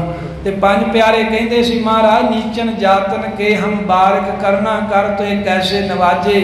ਤੇ ਸਤਿਗੁਰੂ ਸਾਹਿਬ ਜੀ ਨੇ ਕਿਹਾ ਸੀ, ਖਾਲਸਾ ਗੁਰੂ ਮੈਂ ਗੁਰੂ ਖਾਲਸਾ ਕਰੋ ਮੈਂ ਆਪ। ਪਾਤਸ਼ਾਹ ਕਹਿੰਦੇ ਮੈਂ ਗੁਰੂ ਖਾਲਸਾ ਕਰ ਦਿੱਤਾ, ਆਪ ਤੁਹਾਨੂੰ ਗੁਰੂ ਦਾ ਰੂਪ ਬਣਾ ਦਿੱਤਾ ਏ, ਤੇ ਹੁਣ ਖਾਲਸੇ ਨੂੰ ਮੈਂ ਆਪਣਾ ਗੁਰੂ ਵੀ ਕਰਾਂਗਾ। ਇਹ ਗੁਰੂ ਨਾਨਕ ਸਾਹਿਬ ਸੱਚੇ ਪਾਤਸ਼ਾਹ ਦਾ ਘਰ ਹੀ ਹੈ, ਜਿੱਥੇ ਮਹਾਰਾਜ ਨੇ ਆਪਣੇ ਸੇਵਕ ਨੂੰ ਵੀ, ਸਿੱਖ ਨੂੰ ਵੀ ਆਪਣੇ ਬਰਾਬਰ ਦਾ ਦਰਜਾ ਦਿੱਤਾ ਹੈ। ਕਹਿੰਦੇ ਹੋਰ ਕੋਈ ਰੱਖ ਸਕਦਾ ਸੀ ਜਿਵੇਂ ਸਾਨੂੰ ਗੁਰਾਂ ਨੇ ਰੱਖਿਆ? ਹੋਰ ਕੋਈ ਸਾਨੂੰ ਛੁਡਾ ਸਕਦਾ ਸੀ ਮਾੜੇ ਕੰਮ ਕਰਨ ਤੋਂ? ਤੂੰ ਗੁਰ ਪਿਤਾ, ਤੂੰ ਹੈ ਗੁਰ ਮਾਤਾ। ਇਹ ਸਤਿਗੁਰੂ ਮਹਾਰਾਜ ਜੀ, ਤੂੰ ਹੀ ਸਾਡਾ ਪਿਤਾ ਏ, ਸਾਡੀ ਮਾਤਾ ਵੀ ਮਹਾਰਾਜ ਤੂੰ ਹੀ ਹੈ। ਤੂੰ ਗੁਰ ਬੰਧਪ ਮੇਰਾ ਸਖਾ ਸਖਾਏ। ਇਹ ਗੁਰੂ ਮਹਾਰਾਜ ਸਾਡਾ ਰਿਸ਼ਤੇਦਾਰ ਵੀ ਨੇੜੇ ਦਾ ਤੂੰ ਹੀ ਹੈ। ਤੂੰ ਮਹਾਰਾਜ ਮੇਰਾ ਸਖਾ ਇਸ ਲੋਕ ਦਾ ਵੀ ਹੈ ਤੇ ਪਰਲੋਕ ਵਿੱਚ ਵੀ ਮਦਦ ਕਰਨ ਵਾਲਾ, ਮੇਰਾ ਸਖਾਏ ਸਹਾਈ ਹੋਣ ਵਾਲਾ ਮਿੱਤਰ ਹੈ। ਜੋ ਹਮਾਰੀ ਬਿਦ ਹੋਤੀ ਮੇਰੇ ਸਤਿਗੁਰ। ਇਹ ਮੇਰੇ ਸਤਿਗੁਰੂ ਜੀ, ਜਿਹੜੀ ਸਾਡੀ ਹਾਲਤ ਹੁੰਦੀ ਸੀ, ਜਿਹੜੀ ਸਾਡੀ ਹਾਲਤ ਸੀ, ਜਿੱਦਾਂ ਦੇ ਅਸੀਂ ਸਾਹ ਪਾਪੀ ਲੋਕ, ਸਾਬਿਦ ਤੁਮ ਹਰ ਜਾਣੋ ਆਪੇ। ਉਹ ਸਾਡੇ ਅੰਦਰ ਦੀ ਵਿਧੀ, ਸਾਡੇ ਅੰਦਰ ਦੀ ਹਾਲਤ, ਸਾਡੀਆਂ ਕਰਤੂਤਾਂ ਨੂੰ ਤੁਸੀਂ ਆਪ ਚੰਗੀ ਤਰ੍ਹਾਂ ਮਹਾਰਾਜ ਜੀ ਜਾਣਦੇ ਹੋ। ਅਮਰ ਉਲਤੇ ਫਿਰਤੇ ਕੋਈ ਬਾਤ ਨਾ ਪੁੱਛਤਾ। ਅਸੀਂ ਮਹਾਰਾਜ ਧੱਕੇ ਖਾਂਦੇ ਰੁਲਦੇ ਫਿਰਦੇ ਸਾਂ, ਕੋਈ ਸਾਡੀ ਗੱਲਬਾਤ ਨਹੀਂ ਸੀ ਪੁੱਛਦਾ, ਕੋਈ ਸਾਡਾ ਦੁੱਖ ਸੁੱਖ ਨਹੀਂ ਸੀ ਸਾਂਝਾ ਕਰਦਾ। ਇਹ 'ਚ ਮਹਾਰਾਜ ਨੇ ਆਪਣਾ ਅਨੁਭਵ ਵੀ ਦੱਸਿਆ ਚੌਥੇ ਪਾਤਸ਼ਾਹ ਨੇ। ਲਾਹੌਰ ਦੇ ਵਿੱਚ ਸਾਹਿਬ ਜੀ ਦਾ ਭਾਵੇਂ ਪ੍ਰਕਾਸ਼ ਹੋਇਆ, ਪਰ ਜਿਹੜੇ ਸ਼ਰੀਕੇ ਭਾਈਚਾਰੇ ਦੇ ਵਿੱਚੋਂ ਸਨ, ਉਹ ਇਹੀ ਤੱਕ ਰਹੇ ਸੀ ਵੀ ਕਿੱਦਣ ਅਸੀਂ ਇਹਦਾ ਘਰ ਮੱਲੀਏ ਤੇ ਇਹਨੂੰ ਲਾਹੌਰ ਦੇ ਵਿੱਚੋਂ ਕੱਢ ਦਈਏ। ਉਹ ਵੀ ਮਹਾਰਾਜ ਕਹਿ ਰਹੇ ਪਾਤਸ਼ਾਹ ਸੀ ਰੁਲਦੇ ਫਿਰਦੇ ਸੀ, ਕਦੀ ਲਾਹੌਰ ਦੀਆਂ ਗਲੀਆਂ ਵਿੱਚ ਘੁੰਗਣੀਆਂ ਵੇਚੀਆਂ, ਕਦੀ ਬਾਸਰ ਕੇ ਗਿੱਲਾਂ ਵੇਚੀਆਂ, ਕਦੀ ਗੋਂਦਵਾਲ ਸਾਹਿਬ ਆ ਕੇ ਘੁੰਗਣੀਆਂ ਵੇਚੀਆਂ, ਰੁਲਦੇ ਫਿਰਦੇ ਸਾਂ। ਕੋਈ ਸਾਡੀ ਬਾਂਹ ਨਹੀਂ ਸੀ ਫੜਦਾ, ਕੋਈ ਸਾਡੀ ਬਾਤ ਹੀ ਨਹੀਂ ਸੀ ਪੁੱਛਦਾ, ਕੋਈ ਕਹਿੰਦਾ ਹੀ ਨਹੀਂ ਸੀ ਵੀ ਤੇਰੀ ਕੋਈ ਮਦਦ ਕਰੀਏ, ਤੇਰਾ ਕੀ ਦੁੱਖ ਹੈ, ਉਹ ਤੂੰ ਛੋਟੀ ਉਮਰ ਹੈ ਬੱਚਿਆ, ਤੈਨੂੰ ਕੀ ਲੋੜ ਹੈ ਕੰਮ ਕਰਨ ਦੀ, ਅਸੀਂ ਤੇਰੀ ਸਹਾਇਤਾ ਕਰ ਦਿੰਦੇ ਹਾਂ, ਤੂੰ ਪੜ੍ਹ ਲਿਖ। ਇੱਦਾਂ ਅੱਜ ਵੀ ਹੁੰਦਾ ਹੈ ਨਾ, ਇਹ ਗੁਰਬਾਣੀ ਸਦਾ ਹੀ ਸਾਧ ਸੰਗਤ ਉਪਦੇਸ਼ ਦਿੰਦੀ ਹੈ। ਮਹਾਰਾਜ ਨੇ ਉਦੋਂ ਦਾ ਆਪਣਾ ਅਨੁਭਵ ਵੀ ਦੱਸਿਆ, ਤੇ ਅੱਜ ਵੀ ਇਹੀ ਹਾਲਤ ਹੈ ਨਾ। 10-10 ਸਾਲ ਦੇ ਬੱਚੇ ਹੋਟਲਾਂ ਦੇ ਭਾਂਡੇ ਮਾਂਜਦੇ, ਤੇ ਕਦੀ ਉਹ ਭਾਂਡੇ ਮਜਾਉਣ ਵਾਲੇ ਨੇ ਕਦੀ ਇਹ ਨਹੀਂ ਸੋਚਿਆ ਵੀ ਇਹਨੂੰ ਮੈਂ ਕਿਤੇ ਚੰਗੇ ਸਕੂਲੇ ਪਾ ਦਾਂ। ਉੱਥੇ ਬੈਠੇ ਤਰ੍ਹਾਂ ਤਰ੍ਹਾਂ ਦੇ ਲੋਕ ਹੋਟਲਾਂ ਦੇ ਵਿੱਚੋਂ ਖਾਣਾ ਖਾਂਦੇ ਨੇ, ਤੇ ਉਹ ਵੇਖਦੇ ਆ ਵੀ ਨਿਆਣੇ ਛੋਟੇ ਛੋਟੇ ਕੰਮ ਕਰ ਰਹੇ, ਪਰ ਕਦੀ ਉਹਨਾਂ ਨੂੰ ਤਰਸ ਨਹੀਂ ਆਇਆ ਵੀ ਅਸੀਂ ਇਹਨਾਂ ਨੂੰ ਪੜ੍ਹਨ ਲਿਖਦੇ ਲਾ ਦਈਏ, ਵੀ ਇਹ ਵੀ ਕੋਈ ਪੜ੍ਹ ਜਾਣ, ਕੋਈ ਇਹਨਾਂ ਦਾ ਜੀਵਨ ਬਣ ਜਾਵੇ। ਕੋਈ ਕਿਸੇ ਦੀ ਬਾਂਹ ਨਹੀਂ ਫੜਦਾ ਮਾਲਕ ਗੁਰੂ ਤੋਂ ਬਗੈਰ। ਸਾਹਿਬ ਕਹਿੰਦੇ ਅਸੀਂ ਰੁਲਦੇ ਸੀ, ਧੱਕੇ ਖਾਂਦੇ ਫਿਰਦੇ ਸਾਂ, ਸਾਡੀ ਤਾਂ ਕੋਈ ਗੱਲਬਾਤ ਵੀ ਨਹੀਂ ਸੀ ਪੁੱਛਦਾ, ਕੋਈ ਤਾਂ ਇੰਨਾ ਵੀ ਨਹੀਂ ਸੀ ਕਹਿੰਦਾ ਵੀ ਤੇਰਾ ਹਾਲ ਚਾਲ ਕੀ ਹੈ, ਵੀ ਤੈਨੂੰ ਕੋਈ ਉੱਤੋਂ ਉੱਤੋਂ ਹੀ ਤੈਨੂੰ ਕਹਿ ਦੇਵੇ ਕੋਈ ਵੀ ਲੋੜ ਹੈ ਤਾਂ ਦੱਸ, ਅਸੀਂ ਪੂਰੀ ਕਰਦੇ ਹਾਂ। ਗੁਰ ਸਤਿਗੁਰ ਸੰਗ ਕੀਰੇ ਹਮ ਥਾਪੇ। ਪਰ ਧੰਨ ਵੱਡੇ ਗੁਰੂ ਅਮਰਦਾਸ ਸਾਹਿਬ ਸਤਿਗੁਰੂ ਸਾਹਿਬ ਜੀ ਦੀ ਜਦੋਂ ਸੰਗਤ ਕੀਤੀ ਹੈਗੇ ਤਾਂ ਅਸੀਂ ਕੀੜਿਆਂ ਵਰਗੇ ਸਾਂ, ਪਰ ਗੁਰੂ ਅਮਰਦਾਸ ਸਾਹਿਬ ਜੀ ਦੀ ਸੰਗਤ ਕਰਕੇ ਅਸੀਂ ਕਹਿੰਦੇ ਥਾਪੇ ਗਏ। ਮਹਾਰਾਜ ਨੇ ਸਾਨੂੰ ਆਪਣੇ ਤਖਤ ਤੇ ਬਿਰਾਜਮਾਨ ਕਰ ਦਿੱਤਾ, ਜਾਂ ਗੁਰੂ ਸਾਹਿਬ ਨੇ ਕਿਰਪਾ ਕਰਕੇ ਸਾਨੂੰ ਸੋਹਣਾ ਜੀਵਨ ਬਖਸ਼ ਦਿੱਤਾ। ਧੰਨ ਧੰਨ ਗੁਰੂ ਨਾਨਕ ਜਨ ਕੇਰਾ। ਗੁਰੂ ਰਾਮਦਾਸ ਸਾਹਿਬ ਕਹਿੰਦੇ ਧੰਨ ਨੇ ਮੇਰੇ ਗੁਰੂ ਨਾਨਕ ਦੇਵ ਮਹਾਰਾਜ, ਧੰਨ ਨੇ ਮੇਰੇ ਗੁਰੂ ਅੰਗਦ ਦੇਵ ਮਹਾਰਾਜ, ਮੇਰੇ ਜਨ ਦੇ ਗੁਰੂ ਅਮਰਦਾਸ ਸਾਹਿਬ ਜੀ ਧੰਨਤਾ ਦੇ ਯੋਗ ਹਨ। ਜਿਤ ਮਿਲਿਆ ਚੁਕੇ ਸਭ ਸੋਗ ਸੰਤਾਪੇ। ਇਹਨਾਂ ਸਤਿਗੁਰਾਂ ਦੇ ਨਾਲ ਮਿਲਣ ਕਰਕੇ ਚੁੱਕੇ ਕੀ ਆ ਵੀ ਨਾਸ ਹੋ ਗਏ ਸਾਡੇ, ਜੰਮਣ ਮਰਨ ਦੇ ਸੋਗ ਆਦਿ ਵਿਆਧੀ ਆਦਿਕ ਤਾਪਾਂ ਦੇ ਭਲੀ ਪ੍ਰਕਾਰ ਦੁਖੀ ਕਰਨ ਵਾਲੇ ਜਿਹੜੇ ਤਾਪ ਸਨ, ਸੰਤਾਪ ਸੰਗ ਭਲੀ ਪ੍ਰਕਾਰ ਤਾਉਣ ਵਾਲੇ ਕੰਮ ਜਿਹੜੇ ਸਨ ਉਹ ਵੀ ਨਾਸ ਹੋ ਗਏ, ਤੇ ਜੰਮਣ ਮਰਨ ਦੇ ਵਿਛੋੜਿਆਂ ਦੇ ਸੋਗ ਸਾਡੇ ਮਿਟ ਗਏ। ਧੰਨ ਗੁਰੂ ਰਾਮਦਾਸ ਸਾਹਿਬ ਜੀ ਨੇ ਇਹਦੇ ਵਿੱਚ ਆਪਣੀ ਨਿਮਰਤਾ ਦਾ ਇਜ਼ਹਾਰ ਕੀਤਾ ਹੈ। ਪ੍ਰੇਮਮਈ ਸ਼ਬਦ ਹੈ ਜਿਹਦੇ ਵਿੱਚ ਸਭ ਸਿੱਖਾਂ ਦੀ ਹਾਲਤ ਹੈ ਵੀ ਗੁਰੂ ਤੋਂ ਬਗੈਰ ਕੋਈ ਬਾਂਹ ਨਹੀਂ ਫੜਦਾ। ਲੋਕ ਠੀਕ ਐਸੀ ਰਿਸ਼ਤੇਦਾਰੀਆਂ ਪਾਲਦੇ ਹਾਂ, ਜਿੱਦਣ ਸਾਰੇ ਮੂੰਹ ਮੋੜ ਜਾਂਦੇ ਨੇ ਉਦਣ ਫਿਰ ਗੁਰੂ ਦੇ ਦਰ ਤੇ ਆ ਕੇ ਅਨੇਕਾਂ ਲੋਕ ਰੋਂਦੇ ਵੇਖੇ, ਆ ਕੇ ਰੋਂਦੇ ਨੇ ਮਹਾਰਾਜ ਹੁਣ ਸਾਡਾ ਤੂੰ ਹੀ ਹੈ, ਤੇ ਗੁਰੂ ਸਾਹਿਬ ਉਹਨਾਂ ਦੀ ਬਾਂਹ ਫੜਦੇ ਵੀ ਹਨ, ਗੁਰੂ ਸਾਹਿਬ ਉਹਨਾਂ ਦਾ ਸਹਾਰਾ ਬਣਦੇ ਵੀ ਨੇ। ਜਿਹੜਾ ਦਿਲੋਂ ਮਹਾਰਾਜ ਦੇ ਦਰ ਤੇ ਆ ਕੇ ਡਿੱਗ ਪਵੇ, ਜਿਹੜਾ ਤਨੋਂ ਮਨੋਂ ਕਹਿ ਦੇਵੇ ਵੀ ਮਹਾਰਾਜ ਅਸੀਂ ਤੇਰੇ ਹਾਂ, ਹੁਣ ਜਿਹੜਾ ਗੁਰੂ ਵਾਲਾ ਬਣ ਜਾਵੇ ਗੁਰੂ ਪਾਤਸ਼ਾਹ ਫਿਰ ਉਹਨੂੰ ਆਪਣੀ ਛਾਤੀ ਦੇ ਨਾਲ ਲਾ ਲੈਂਦਾ ਹੈ। ਸਤਿਗੁਰੂ ਸਾਹਿਬ ਜੀ ਦੀ ਪਵਿੱਤਰ ਗੁਰਬਾਣੀ ਦੀ ਵਿਚਾਰ ਕਰਦੇ ਹਾਂ। ਜੂਨ 1984 ਦੇ ਘੱਲੂਘਾਰੇ ਦੇ ਸੂਰਮੇ ਸ਼ਹੀਦਾਂ ਦਾ ਜਸ ਕਰਦੇ ਹਾਂ। ਹੋਈਆਂ ਅਨੇਕਾਂ ਭੁੱਲਾਂ ਗਲਤੀਆਂ ਬਖਸ਼ ਦੇਣੀਆਂ, ਗੁਰੂ ਸਾਹਿਬ ਦੇ ਸੰਗਤ ਬਖਸ਼ਣ ਹਾਰ ਹੈ, ਬਖਸ਼ ਲੈਣਾ। ਜੋ ਹਮਾਰੀ ਬਿਦ ਹੋਤੀ ਮੇਰੇ ਸਤਿਗੁਰਾ, ਸਾ ਬਿਦ ਤੁਮ ਹਰ ਜਾਣਹੁ ਆਪੇ। ਹਮ ਰੁਲਤੇ ਫਿਰਤੇ ਕੋਈ ਬਾਤ ਨਾ ਪੂਛਤਾ, ਗੁਰ ਸਤਿਗੁਰ ਸੰਗ ਕੀਰੇ ਹਮ ਥਾਪੇ। ਧੰਨ ਧੰਨ ਗੁਰੂ ਨਾਨਕ ਜਨ ਕੇਰਾ, ਜਿਤ ਮਿਲਿਆ ਚੁਕੇ ਸਭ ਸੋਗ ਸੰਤਾਪੇ। ਵਾਹਿਗੁਰੂ ਜੀ ਕਾ ਖਾਲਸਾ, ਵਾਹਿਗੁਰੂ ਜੀ ਕੀ ਫਤਿਹ। ਤੂੰ